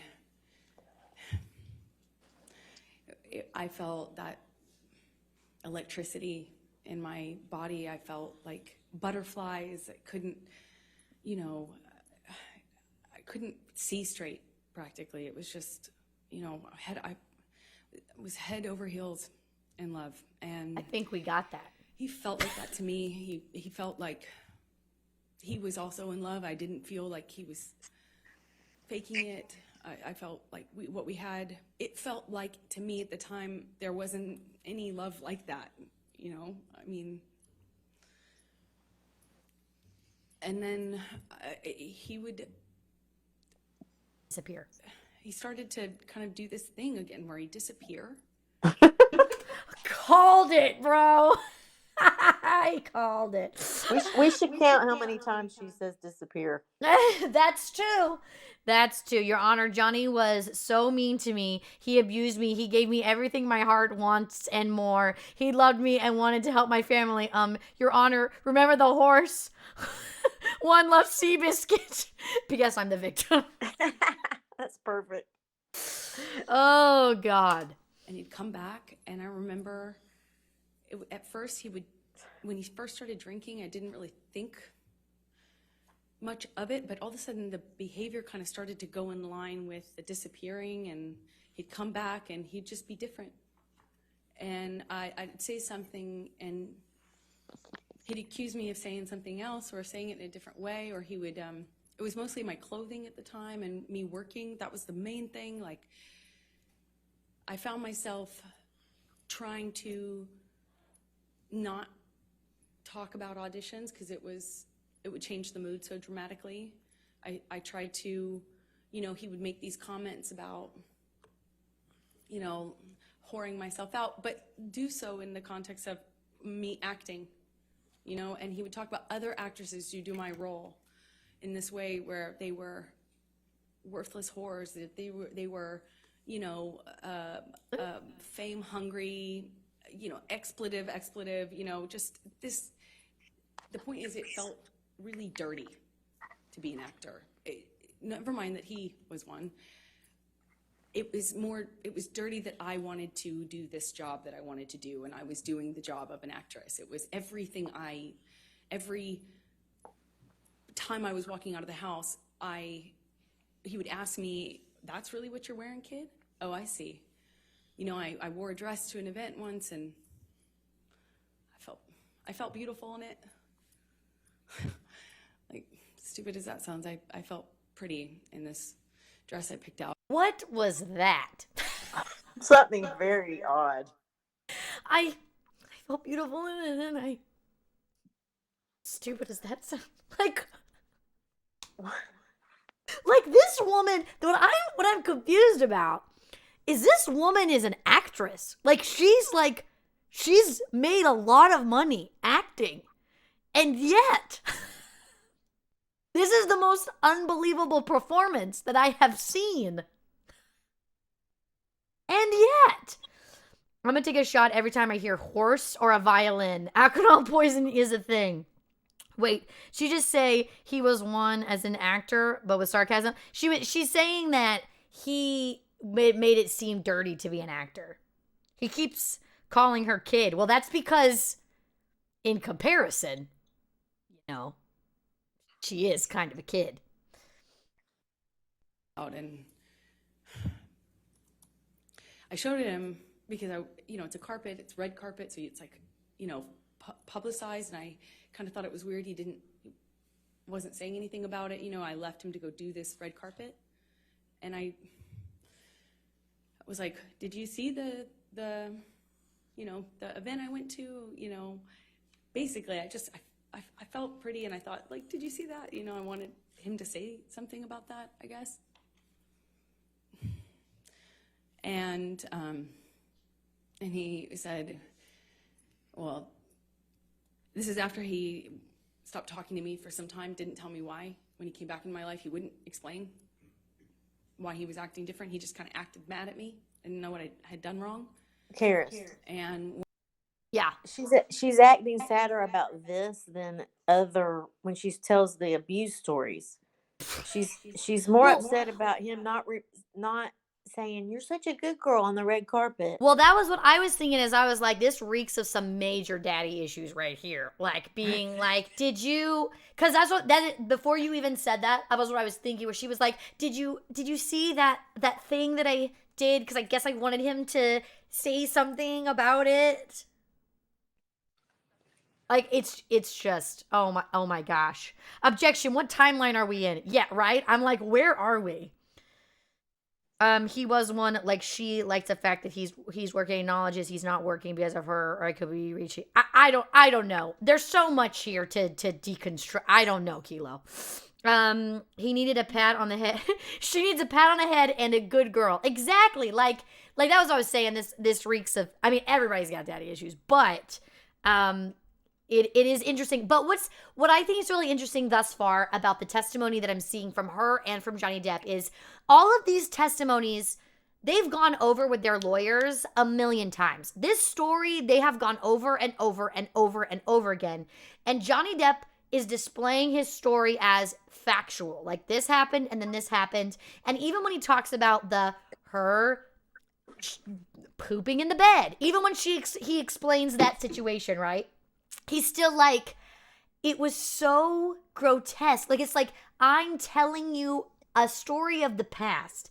But Amber is explaining it like she's, and maybe she is, but she's explaining it like she's being transported through time. And she's like actually there reliving this situation. Even though she has done this story over and over and over and over again with her lawyers. I just think that's interesting. What do you think, Mom? Well, that's what I was saying. She looks like she's actually gonna cry in this memory, which is not really. I wouldn't call it an abusive moment. Right. I mean, it might be a little neglectful, but it's not. if we're obviously there's a jury that's going to decide whatever, but if we're not believing that she actually was abused, right? If we're not believing that, then this could be an actual memory that she's going back on, which is why she has these feelings that we can see and we can feel, and we're like, oh yes, and those are manufactured, which is why we don't believe them. Yes. Interesting. Speculation, just speculation from someone who doesn't know, who wasn't there. But we aren't experts. We are not. We are not. When I brought up the dress and the event, because it was an event to support a charity I was really involved with at the time, and I said, what? She did it again. This charity that I was involved with. At the time, because I love charities. They're my so favorite. mean to me. I talk to deaf kids, and Johnny Depp beats me. I break horses, and he broke me. It's so mean. I'm sorry. I'm sorry. Did you see that thing? And he said, yeah, I think the whole world saw that kid. That's how they'll remember you. That's how the world will remember you. I was like, I want to see this dress. Like, what does that mean? Oh, come on. I mean, it's like, but I felt good in it. I felt good. And he said, yeah, kid, that's what you're putting out there in the world. No one will ever forget that. And that's all they'll see you as. That's what you wanted. That's what you were going for. My dress was low cut. I get it. It's low cut. And let me just say, you totally define me by your opinion. I'm 22 years old, a successful actress on the red carpet, and you totally define me. Well, I mean, she's seeking his approval Yes. in every way, shape, or form, and then she did not. And I mean, it's interesting, like with someone who has BPD, which a professional person said that she did, like a professional Right. psychiatrist, psychologist, which Psychologist. psychologist, like she does, she we have all these things to say that she does. It's just interesting to see her viewpoint on things because with a lot of that kind of stuff, they experience situations that aren't in the grand scheme of things that big of a deal, and they are like life-changing, world-shaking events. And They so experience rejection, yes, with looks and things like that. right. And so the reason she is having this kind of feeling about it is because this was her ground shaking event, which is probably why she puts in her testimony, because she probably thinks that other people are going to feel the same way she does about it, but we're all watching it being like, dude, he just didn't like the dress you wore, and thought, as being a professional person in this world, knowing how women are seen in the film world, he's like, hey, which is just his opinion. Um, Oh, like to you her navel, huh? to her. Let me see. I'm reading these. Like you said, you've gone over this with their attorneys, and what freaks me out is that Amber's attorneys heard this shit and went, "Sounds good. That'll work." Yeah, that freaks. That's so. There's a lot of that in this. I googled Amber's red carpet, and one of them is a black sparkly disc that cut basically to her navel and slit to the top of her leg. Yeah, so that's probably what she's referring to, saying it was low cut. It was low cut. It was low cut. But he's been in the industry a while, you know what I mean? So he probably, like, he knows the way that the media treats women. And he knows the way that it goes down in there. F. Amber Heard. That's where we're at, Toast.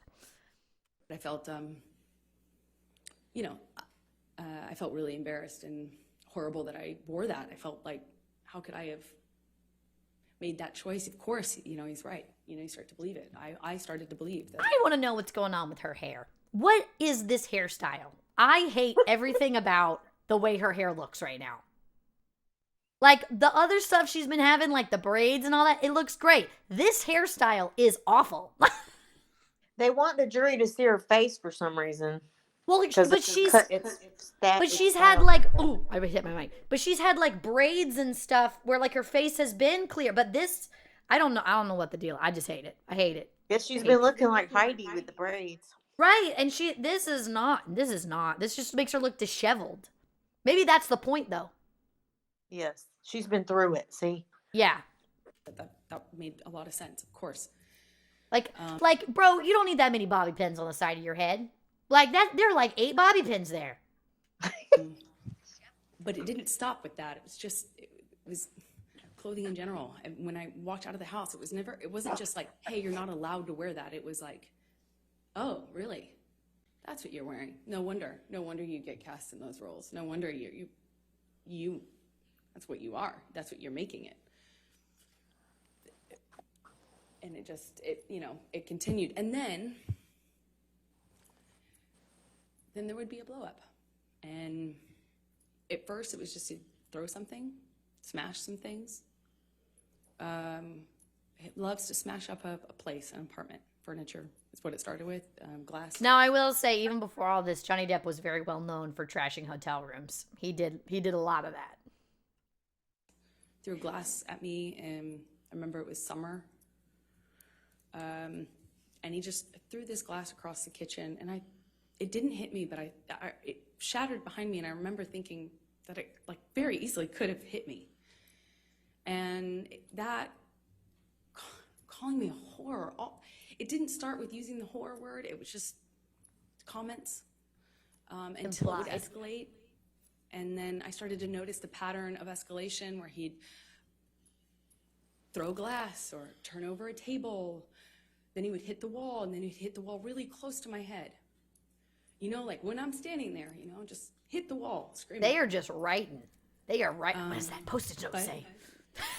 Then he would disappear and get clean and sober, and he'd come back and tell me that he was done drinking. He was over it. He was done. Cleaned himself up. He'd done it. He disappeared. And he disappeared. And I closed my eyes. And I opened it, he was gone. Before, and he'd do it again. And then he would go back to this like wonderful, like almost like just unreal, like but real, but unbelievably nice, sensitive, kind, warm, generous, interesting, funny man that I loved. And he would make me feel so loved. Like I would feel so distant from that thing that was so scary that I would not even recognize it too. That lawyer's And that face. was how, our relationship kind of started to develop in that first year. Do you remember the first time? Yeah. I think that he's not looking at her on purpose. Johnny or the Because- lawyer? Johnny, because he doesn't want to show intimidation, and he also is like, she's full of it. Yeah. Oh, for sure, for sure. And what's interesting is she was staring him down the whole time during Mhm. his when he was testifying. But no, I'm for sure that's part of why he's not looking at her. But the lawyer's face is just funny because, but also I think that he's trying not to give her any kind of reaction to that because it seems like and I know with people that have BTD that's a big thing because they want to get, because you having some kind of reaction means that you have feelings about what's happening, and so they feed off of that kind of stuff. That he physically hit you. Yes. Please tell the jury about Oh wait, hold on, let's go back for a second. Hold on. Generous, interesting, funny man that I loved. And he would make me feel so loved. Like I would feel so distant from that thing that was so scary that I would not even recognize it too. And that was how, our relationship kind of started to develop in that first year. Do you She's remember showing the a lot first of time? emotion when she talks about their love story together. Right, But right. But you That's don't what I'm saying. see it. It in seems other like she's places. very upset about them not being in a relationship anymore. Like it Yes. seems like she's very upset about that. Or she doesn't have control anymore. Yeah. The relationship kind of started to develop in that first year. Do you remember the first time that he physically hit you? Yes. Please tell the jury about it. Ooh.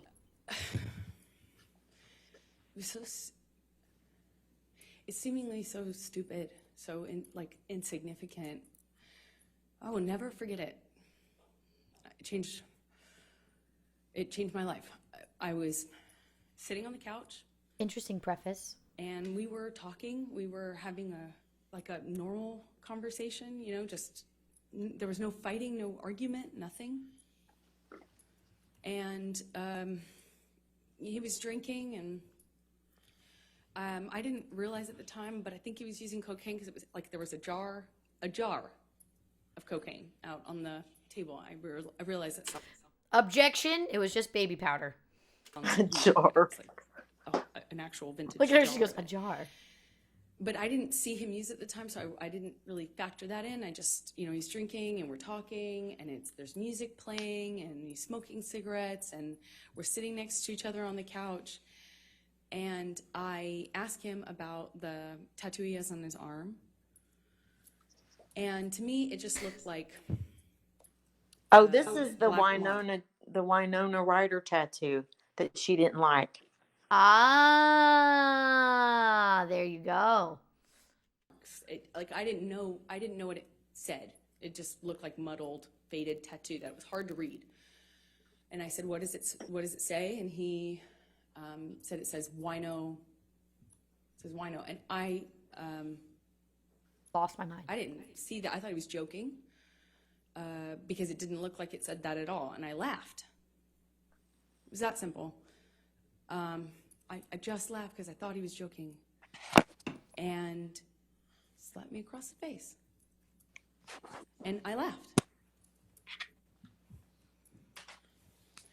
I laughed because I didn't know what else to do. I thought, this must be a joke. No, This must be seriously. a joke. So he slaps her and she laughs. No. Like, She for real? laughed first. Yeah, but she's saying that he hit her and she laughed about it. Oh, I think she's talking about the tattoo. I think she's talking about she saw the tattoo and she laughed because she didn't think that it said that, and he slapped her for laughing at his tattoo. Well, because it said Winona, and he changed it to Wino Right. as a joke. Interesting. She saw the tattoo and she laughed. I can hear my stream through your thing.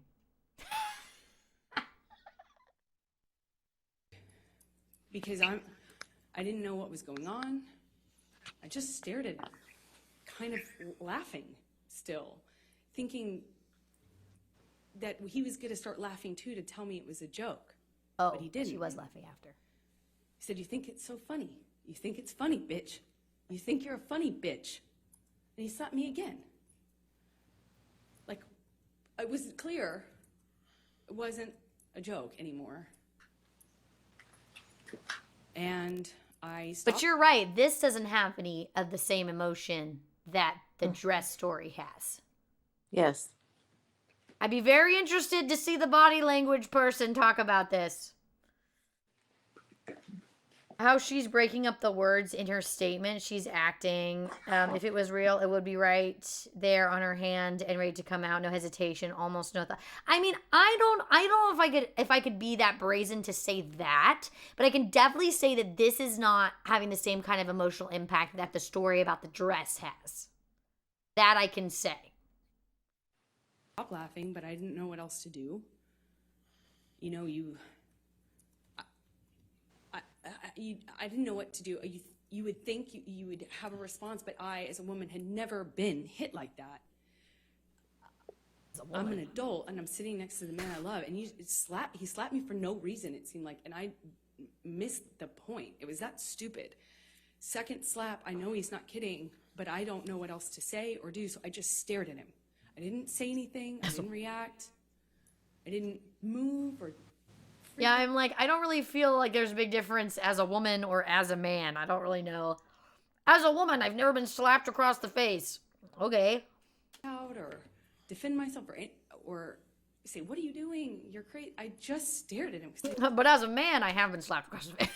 I didn't know what else to do. And he slaps me one more time. 3 times Hard. slapped. I lose my balance. At this point, we're sitting next to each other on the edge of the couch, or I was on the edge of the couch. And I'm all of a sudden realizing that the worst thing has just happened to me that could possibly happen to you. I realized that I wish so much he had said he was joking. Because it didn't hurt. It didn't physically hurt me. I was just sitting there. What do you mean? You got slapped It across didn't the hurt. face? He got slapped across the face 3 times and it didn't hurt? With those rings on. You got slapped across the face by a grown-ass man and you're telling me it didn't hurt? What? She's not believable. It didn't hurt? What do you mean it didn't physically hurt? I don't understand. Hey, Arrow. Hey, Arrow. He's like, yeah, I haven't been on in a minute, but hey, we're here. Hi. On this carpet, looking at the dirty carpet, wondering how I wound up on this carpet and why I never noticed that the carpet was so filthy before, and I just didn't know what else to do. I didn't know what to say. I didn't know how to react. So you just got slapped 3 times by the love of your life. And you're thinking, man, this carpet dirty. It's a very odd description. Thinking, wow, where are the maids? But see, I think that's part of the PTSD they're trying to pull. Oh, it's saying that there's a specific Yeah, a memory memory. like that. Yeah. So you didn't slap you, just tucked off your cheek. I'm confused. Yeah, I do not understand how a slap didn't hurt. She must mean when she hit Johnny and he stood there. Dude, I don't. Three slaps didn't hurt, Karis. 3. And we as mom said and as I said earlier, Johnny's a ring guy. So like even a love tap with those rings, that's going to hurt. Yep. Slap, slap, slap. Shit, I need to vacuum. You know, the reason it was so dirty is because the cocaine was all over the floor. A slap doesn't really hurt. The second and third one is in the same spot, though. A slap with rings? Dude, that's gonna hurt. I don't care who you are. If he was mad. Right. I If he don't was buy it. slapping her because he was mad, it's gonna hurt. I don't know. If I was on the jury, I'd be like, what? Huh? React. I just sat there thinking, how much time do I have to figure out what I need to do? Because, God, did he just hit me? No. What am I going to do? Slaps that don't hurt.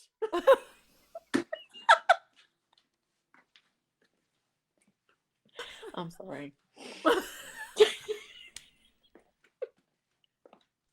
I just love that mom's like laughing in the middle of this woman pretending to be upset about this. Coke, you spilled my Coke. My cocaine.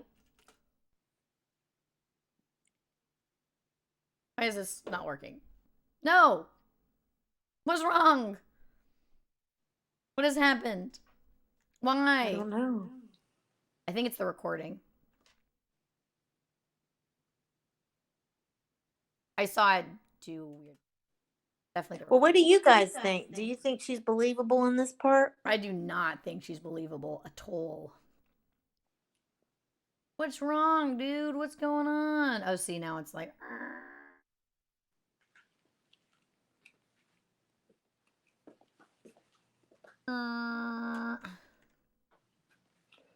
The monster went, killed it, and it's done. I thought I put the monster away, and Okay, sorry. The recording didn't have the beginning of this part, so I think she's talking about his response. done it before. It's done. But on his knees, and I didn't have words. I didn't know what to say. I just remember thinking that it was just, he was crying. He seemed so sorry, but I knew I couldn't just forgive him because right? That means it will happen again, no? You know, like I've seen the health class videos, like everyone else. And I got up in my car.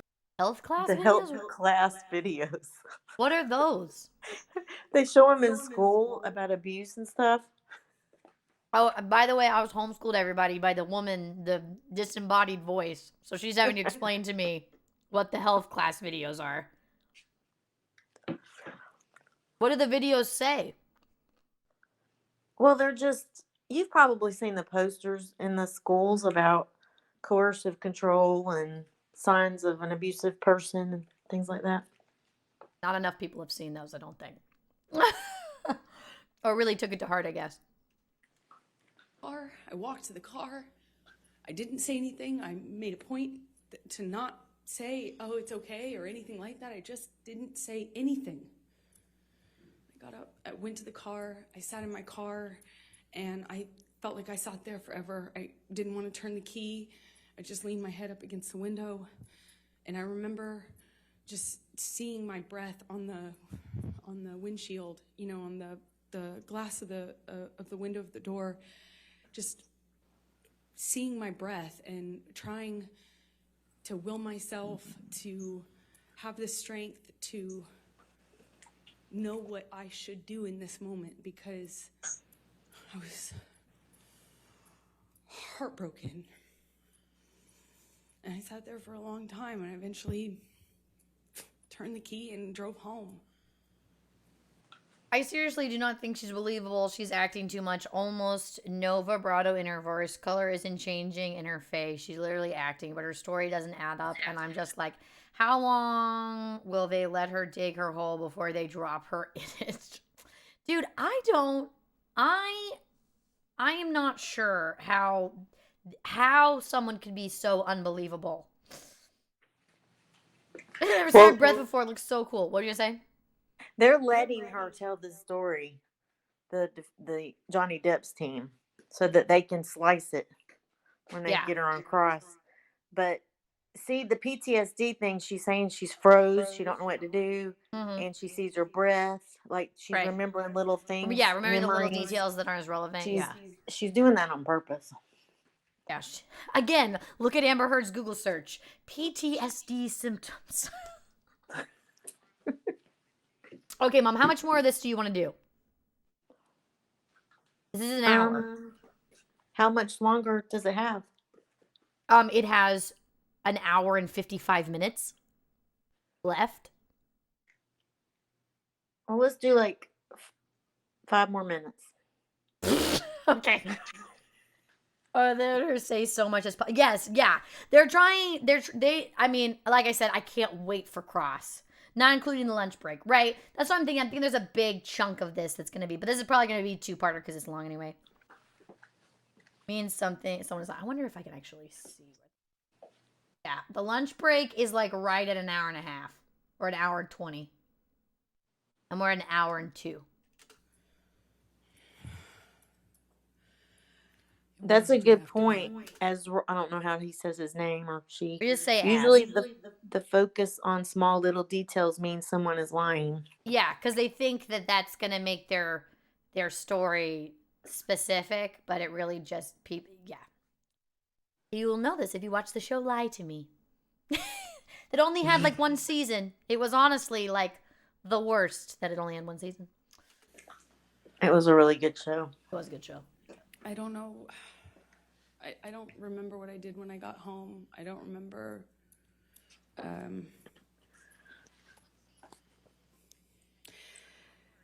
I went to my therapist.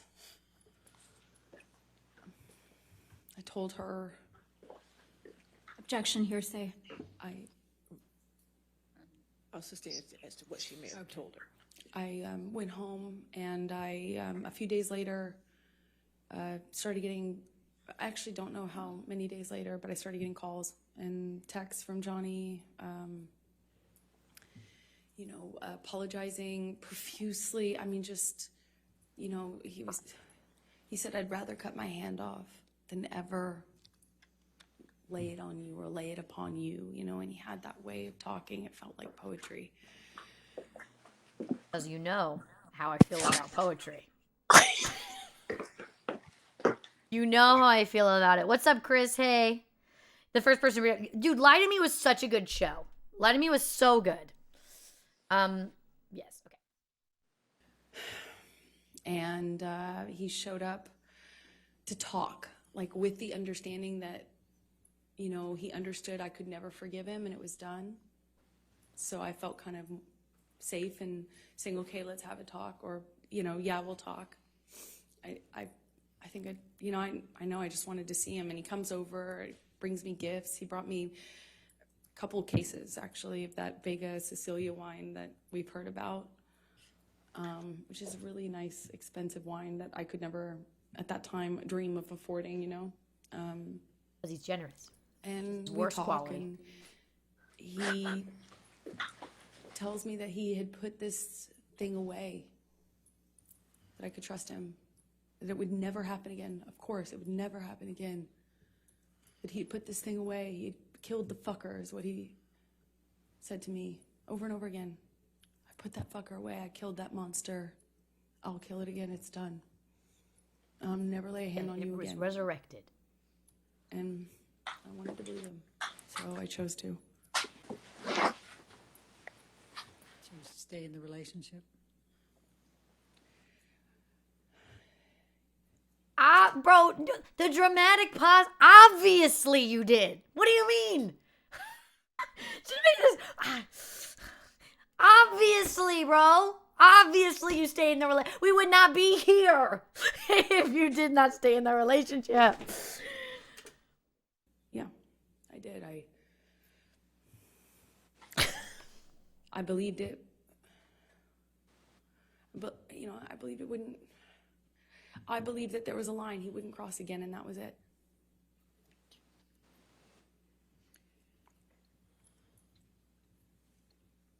And so you stayed, correct? You stayed in the relationship? Yes. So, is this a good time? You're in You can keep going a little longer, please. Okay. Thank you. So, could you please describe for the jury? I'm hungry, Your Honor. Is this a good time for lunch? Your Honor, my stomach started to rumble. I was just wondering if this was a good time. Good time for lunch.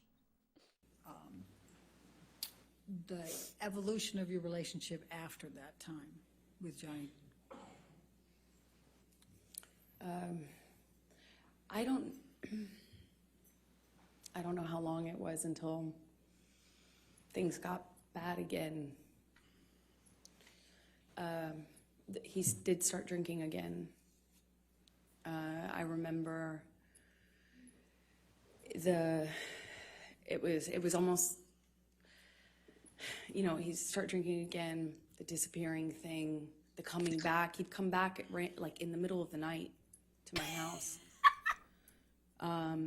And he... In the chat. Every time he disappears. And poof! I would open my eyes. And he would just be gone. Oh my God. It would be unclear to me, drunk. Often really drunk, and kind of accusing me, but not directly. Nothing was very direct. It was a lot of accusations, but they were veiled. What I was wearing, who I was with, why didn't I text him back? I didn't text him back right away. This was when I was at my place in Orange. Sometimes he would show up to catch me. Like that was a pretext for coming over. And by the time we were done talking, I would have thought I had convinced him that I loved him, that I only loved him, there was no one else, and then that we were back in an upswing and would go back to good, loving, like sick, romantic love, like kind, sweet, velvety There ain't nothing in the world like that push-pull. I tell you what. love. And then it would be something I said, why did you say it that way? If I had to leave for an audition, I could guarantee that couldn't guarantee, but 2 of those in a row, and when I came back, he was angry at me, and I wouldn't necessarily know why. I will say the funniest thing I think that I've seen in the chat thus far is objection, lunch is sustained. Watch yourself. I think that's the funniest. That's the funniest thing. Lunch is sustained. And then he started accusing me of things, probably like at first it was indirect and then it became really direct. Then the punching of the walls next to my head which is a constant at that time in 2012 when he was drinking. Eventually that became him accusing me of cheating. I'd defend myself. I'd say, that's crazy, you're wrong, I would never, the normal things. Now, I will say this. Johnny Depp does strike me as the jealous type. I will say that. What do you think, Mom? And one of his old girlfriends, I don't remember her name, that he dated for a year said that. That he was the jealous? Mm-hmm. Well, and then when all this happened, Winona Ryder came out and was like, these accusations are unfounded. She was like, he's not like that or whatever. So His long-term relationships aren't saying that. So I don't know. Yeah, as far as abuse is concerned, but I do believe that he's a little jealous man. I'm confused to go because she had an English accent before and now she's talking. You think so? I don't know. I think she's been talking normal this whole time. And it would escalate to the point where he would push me. or shove me down, and then I'd get back up. And this happened several times. That's why it's not more specific, I suppose. When I'd get back up, I'd look him in the eye. I made a point of getting up and looking him in the eye. It's my way of defending myself at that time. And I'd look at him, and he'd ask me if I wanted to go again, and shove me back down. Eventually, it just hit me. I just I want to remember point just- out she wasn't married to him yet. Right. She got married after this. Now, I do think people are abused by people when they're engaged or when they're dating and still marry those people. They do But that. it is a big clue, you know, like. Yeah, but I mean, people do that all the time where they're like have examples of that, and then they do that. I got knocked down, but I'm up again. Never gonna keep it down But he is rich, so, or was rich. until all of his money disappeared. He hit me in the face when I denied having an affair with my ex-wife, my ex-partner at the time. And he said he had proof. I denied it. And I was walking out of the bedroom, slapped me across the face. I turned to look at him. And I said, Johnny, you hit me. You just hit me. I'm going to ask you, Michelle, can you bring up 1783, please? Okay, yes, number again? a picture. I'm sorry, What number? defendants 17. Look at Johnny Depp's you- pile of candy there on the desk.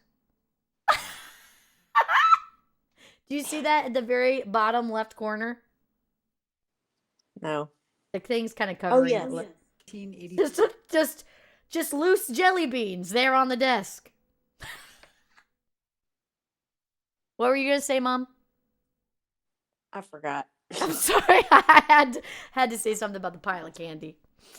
But this is a picture that they're gonna put up here. I think. 1783. Thank you. The picture.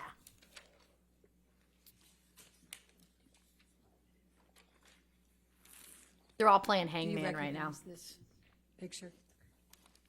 Yes, I do. And could you tell us what it is?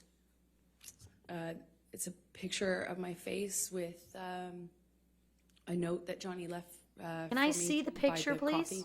Typically is where we'd leave notes like that. And does this accurately depict the scene portrayed?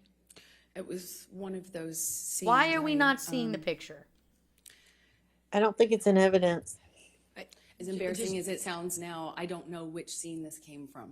There was a lot. It escalated quickly, fast, and it became. Amber, let me ask it a different way. Thank you. Is this a picture of you? Is it an accurate picture of you? Yes. Your Honor, I'm going to move the admission of 1783. Oh, I Your Honor, see. we have an Okay. objection. May we approach? Ooh. I hate that we can't hear all the objections. I want to hear all of them. I mean, they are on it. Look how many lawyers they have. Yeah, dude, they are straight. His team, I mean, he's got resources, but his team is very good. I'm surprised hers isn't better, to be honest. Maybe no one wanted to represent her. Well, and you know, she doesn't want to lose this lawsuit. That's $50 million. $50 million. That's a lot of. You know what I love about this? Johnny Depp has been using the same thermos this entire case. He has not switched it up. He's been using that exact same cup. But my point is, some people lie for no reason at all or no money at all. Yeah, I mean, she has a real reason to lie. So. $50 million. Not to mention if it comes out, like if this defamation thing happens and they prove that she was lying, she'll never work Please again. Describe for the jury some of the cycles you had with Mr. Depp through 2012. So, in 2012, the violence was pretty, relative to what it became, pretty, slapping, backhanding. Well, it went from Slapping that it hurt. went from this eggshell kind of, you're walking on eggshells, nothing you're doing is kind of right, but you don't know what you're doing wrong. And then I was doing something wrong clearly, but it was unclear within the scope of an argument what I was defending myself against. So it would shift from a rumor he had heard that I was with a friend, or I had been photographed standing too close to a male person. That was a person I had had something with, and I was lying to him about, and it would be eggshells, accusations, and then he would explode. It started with throwing things, destroying the property. Right. So if she loses this, then she will have to pay him for the rest of her life. Because it is not based off of her net worth. It's based off of the amount of money that he has lost because of what she said, which surpasses $50 million. But that's how much she's suing her for, if I'm correct in what I remember from before. But the countersuit is 100 I million. remember. Well, okay, what does that mean? Explain that. That means that she's suing him back for 100 million. Right, because she's saying that he sexually assaulted her now. There's like added stuff to this now. Because this is all civil. Yes. Right. So that's why they're able to do that, because it's civil court, because it's not criminal court. Although I did read that in Australia, they're looking into pressing charges on her for the finger incident. Ah, yeah, because it's different. Mm-hmm. The screaming at me was the worst, because I kind of always felt like I had done, I had to defend myself. Well, okay, going back to that. If she's countersuing for $100 million, she should definitely have better lawyers then. Her lawyers should be awesome, because they gonna get a chunk of that $100 million. I wonder if they're like Elon Musk lawyers. I don't know. They seem pretty not great to me. I had to tell him so he didn't think these things were true. Yeah, okay, Chris, the finger incident, Amber Heard threw a bottle of vodka at Johnny Depp and cut the tip of his finger off. There you go. That's the finger incident. True, and sometimes, he would shift accusations while I'm trying to dispel one accusation. He'd start another one. That's how you fight. Yes, that's how fighting works. Nothing I could do to. Mom, what are you calm him doing? down. It seemed like Mom. Okay. I'd walk away, and that would make it worse. I remember in my apartment in Orange, he would grab me by the hair, or he'd grab me by the arm, face, pull me into him, scream at me that way. He'd smash things around me. Then he would smash things very close to me. And then he would just hit me. And it started with slapping, and it got to be like repetitive slaps where he'd hold me in a position and slap me multiple times.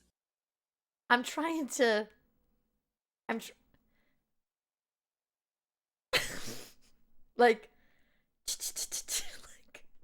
it's just interesting that she said first the slaps didn't hurt, and now she's continuing to say slapping and holding me down and slapping instead of hitting. Instead of like, I'm just confused. I'm confused. Finger incident, Your Honor. I don't remember any said incident involving a said finger. Oh, this is where it gets wild, I think. Is it? Mom, let's take a shot. I wouldn't be surprised by that.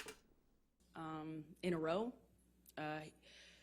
Then it would be, eventually I later would either push him off of me, or I'd try to hit his hands away from me. I'd try to, not in 2012 so much. At that time, I was mostly, my defense was,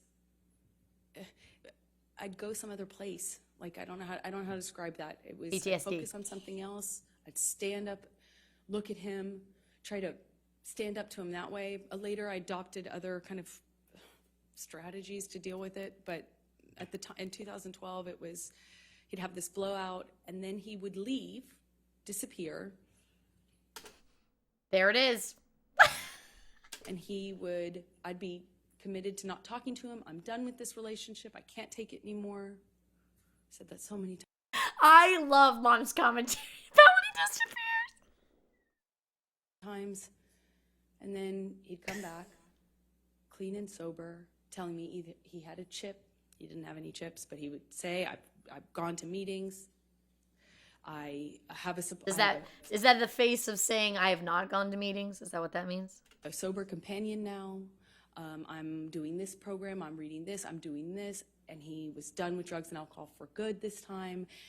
And he'd come back in my life, and with the combination of him being sober and having Is that gone why through they don't this hurt? horrible thing where I felt like my heart ripped out of my chest, you know, like a relationship ending is hard, I think, for anyone, but ending under that circumstance is really painful. And so when he'd come back, it would almost feel like a solution to that, and it would feel great, and we would be good again, and he'd be extra nice and extra apologetic and extra loving, and we'd be back in the good bubble, the warm glow.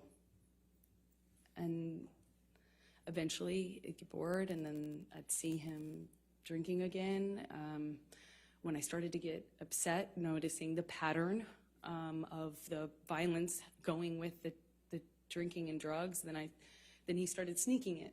So it became less clear, and I'd have to look for clues as to what he was on. So I just knew how to react, you know? Johnny on speed is very different from Johnny on opiates. Johnny on opiates. But Johnny be good though. Well, let me say something about this.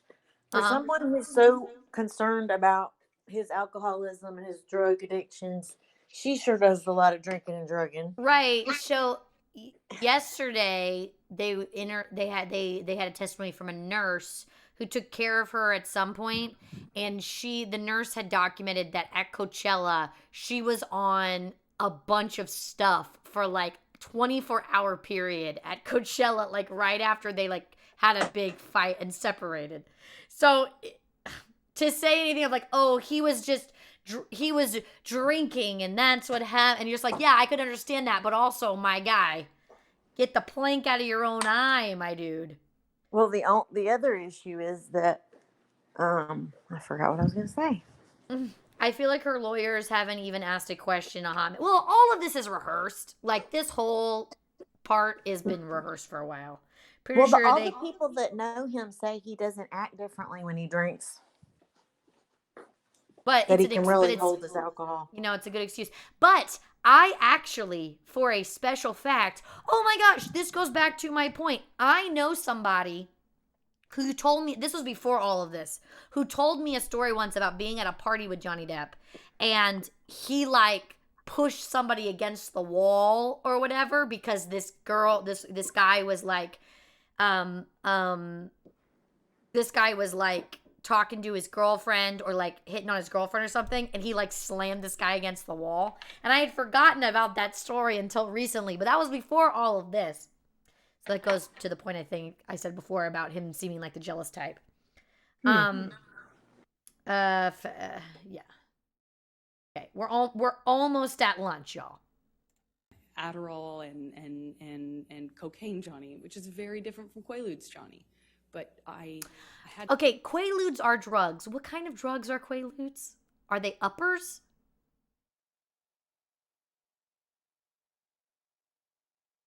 You know? I don't know what Quaaludes are. I don't know. Somebody tell me. Had to get good at paying attention to the different versions of him. 2012, I was in It was a sleeping pill, sedative, hypnotic. Okay. Sedative, hypnotic, disappears again. I swear you're made of match. Objection. I was in the beginning stages of this, just learning these patterns. I was just learning that drinking kind of correlated with the violence. I did. I've seen Wolf of Wall Street. And did you confide in anyone about these issues you were having? I think she can Objection, say hearsay. I think she can say if she told anybody. I think she could say. As long as she doesn't say what she said. Right. So did you tell anyone? Yes, I did. Who did you tell? I told my therapist. I eventually told my mom. And let's go ahead and take a look at Defendant's Exhibit 150. 150. See a picture of something.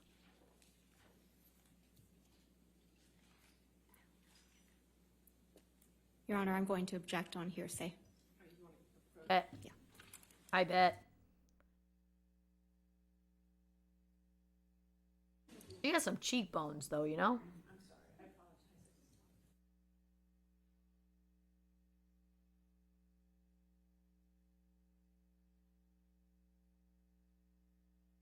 They're definitely objecting to something. I just hate her hair. I want to see some pics, man. Show me some pics. Pics, girl. Dude, I don't the camera operators for this, man, are doing the okay, well, I say that and then he does this weird outward zoom. Purple drink. Purple drink, purple drink. This lawyer's like, I don't know. No, I'll allow it. I won't allow it. What? Why do you not want it allowed? Why would you think that that would be reasonable? No, I don't think so. See, this is why I think that we should be able to do this. And I want to. Johnny Depp did it. That's what I have to say about it. Well, I don't agree. You see, that's why we're in a court of law, because we're trying to decide. The jury decides. Yeah, you see, Your Honor, Johnny Depp didn't do it. That's what it is. Playing Angry Birds on his phone. Well, I see what you're saying. I object. Yells back, you won! You won! Overruled, Your Honor. I object to any purple drink being had. Ixnay on the purple drink A. I object. I object. Object overreacting. I object. I object overreacting. Look at that clock, though. Man. That judge is just like, man, this is, I didn't want this kind of attention ever in my career. And yet here we are. And this is the biggest case that's ever happened. I live in Virginia, for God's sakes. No one would have thought this would have happened here. That's why I got this big old pot of coffee. Is that what's beside her? It kind of looks like a big old pot of coffee. Amber Heard would be the kind of person that's like, you know what? Regular water? Nah. I need grape flavored water while I am on the stand. Normal water just won't. I hate the taste of water. Ugh. It's got to have something extra in it. I'm really trying to. Okay, God, we don't need the zoom. We don't need this. We don't need the pan.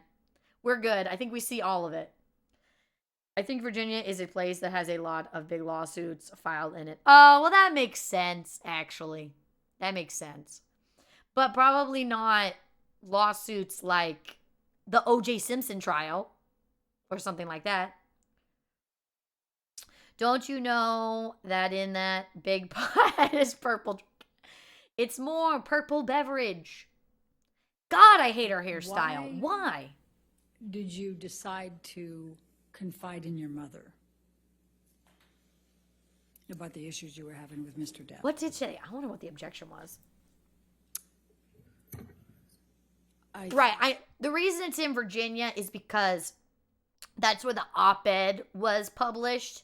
And so that's why it's not in California. It's in Virginia because that's where they published the op-ed. Because the libel, the slander, the defamation, not slander, sorry. The defamation of character happened in Virginia. That's why it's in Virginia. I think I felt safe talking to my mom because I knew that she understood these dynamics and she wouldn't judge me for staying with him, for loving him, even though this was happening and was happening to me. I knew she would understand. And when approximately did you start confiding in your mom about your issues with Mr. Depp and physical abuse? Objection, hearsay, compound. sustained as a compound.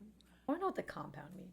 When did you start Like multiple questions. confiding in your mother about the abuse you were suffering at the hands of Mr. Depp?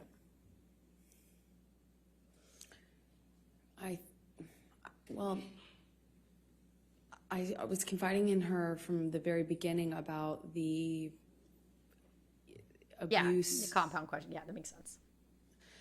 the psychological abuse, the kind of control, the disappearing, the not knowing where he was, then he'd come back and sometimes in the middle of the night, the constant accusations, like that sort of thing. I talked to her about probably from the very beginning.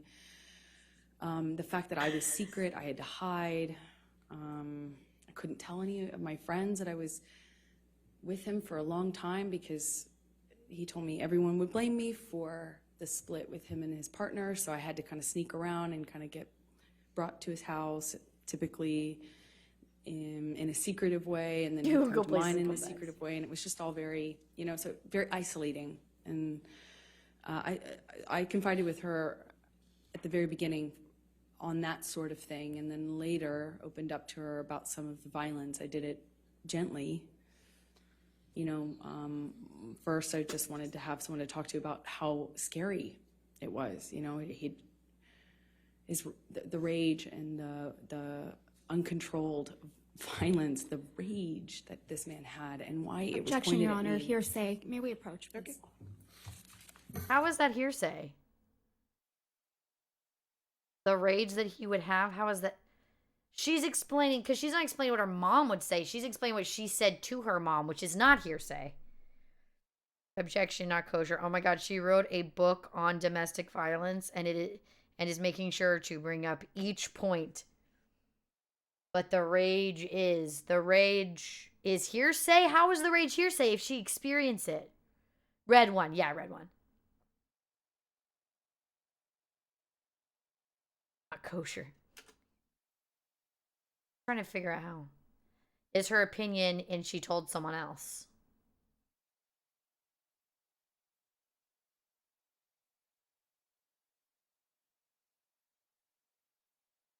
Interesting. Interesting.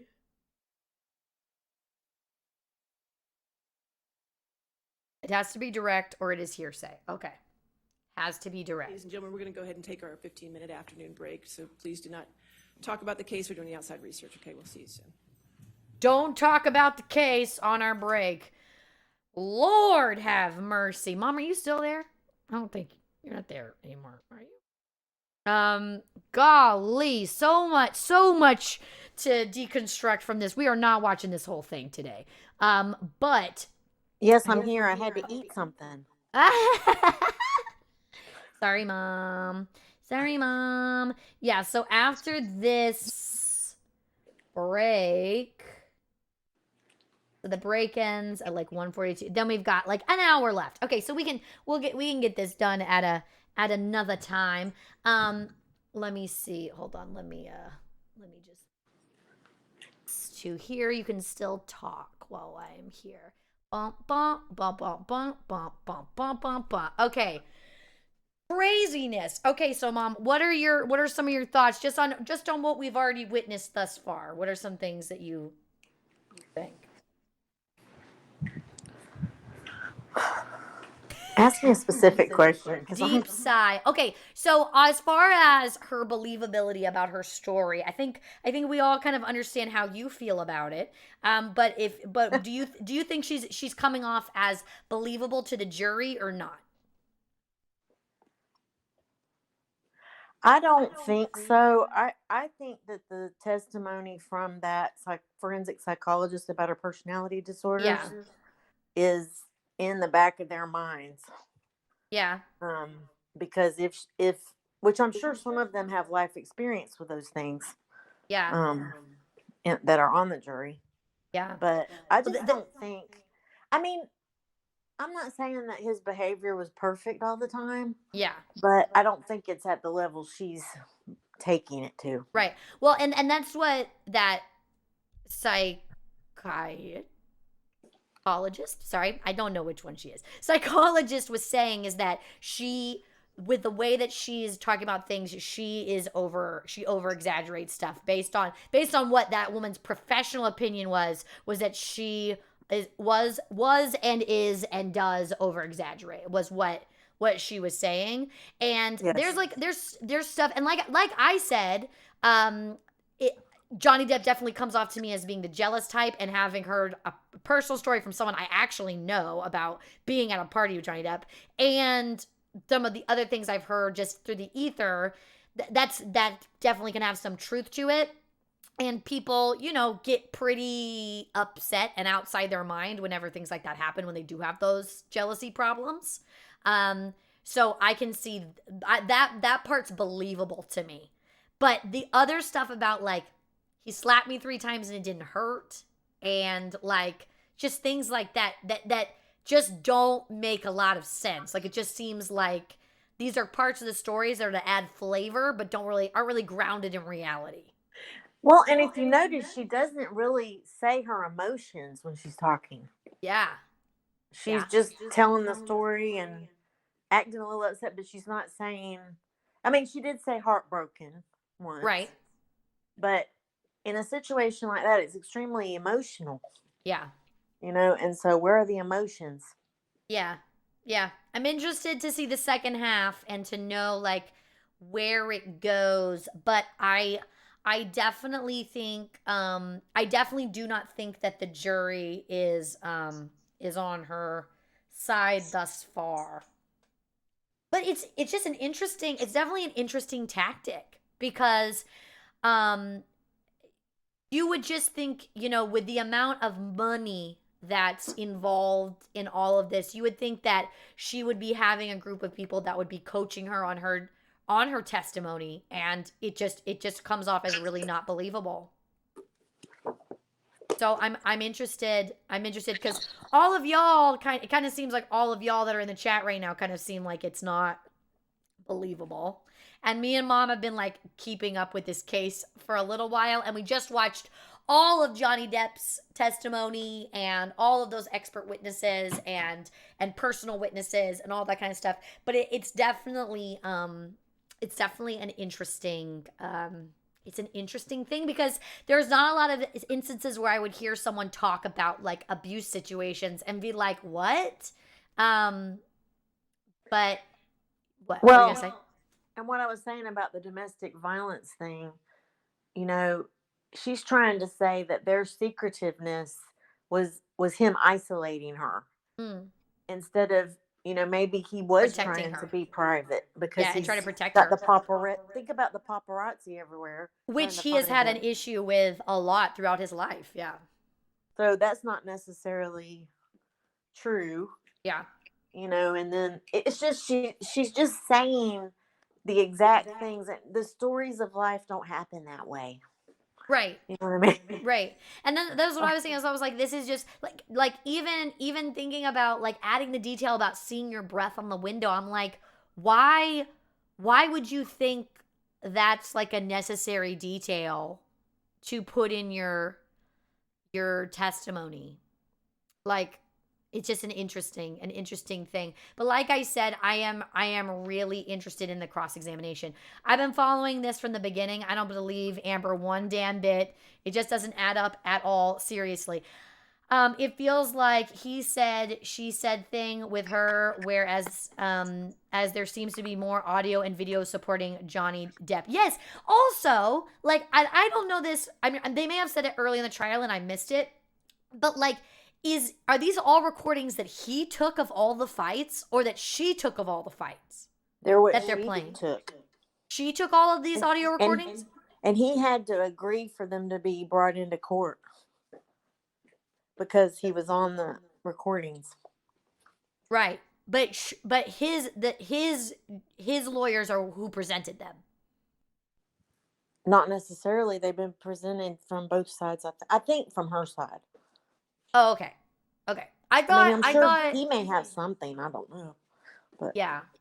Yeah. But I mean, in all of them, not in all of them, but in a lot of them, she's the one who sounds like yeah, unhinged. she Yeah. does not seem like the one, like, in most of them, he's cool and collected and like he said, like he's dealt with the monster. Like that's what it kind of seems like, is that he's like has gone through situations of how to deal with these instances that he's had.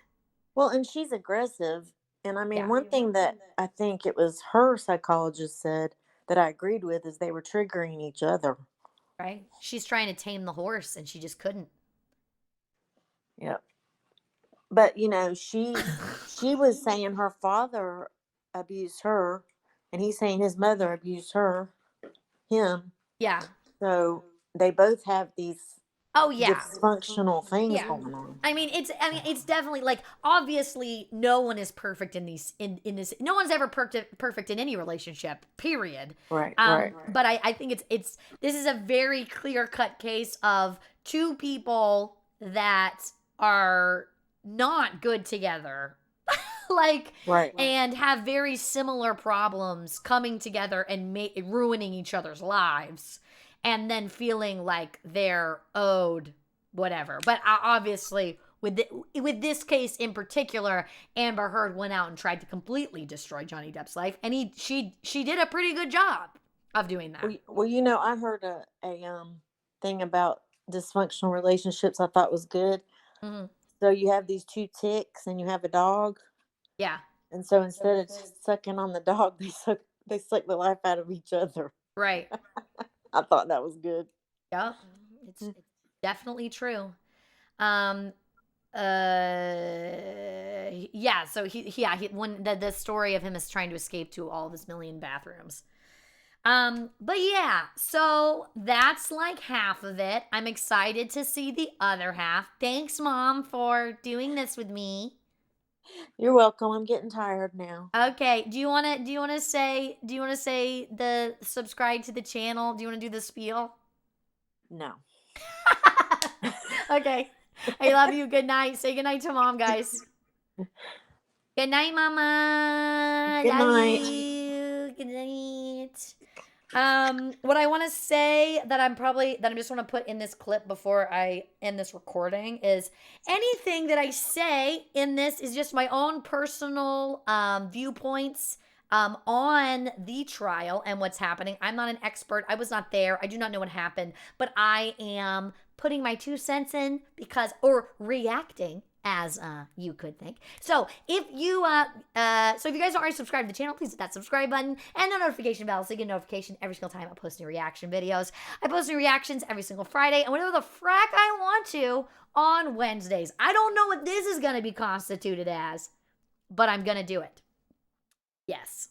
So you guys have a wonderful morning, noon, or night, wherever it is that you are in the world. You're loved by me, and I'll see you later. Alligator, after a while, crocodile. I'm not getting out of the chair because I'm actually going to continue to stream after this. But I'm doing this for the video because I'm going to put this on YouTube. Okay, let me end this recording. Not end the stream. I've done that before.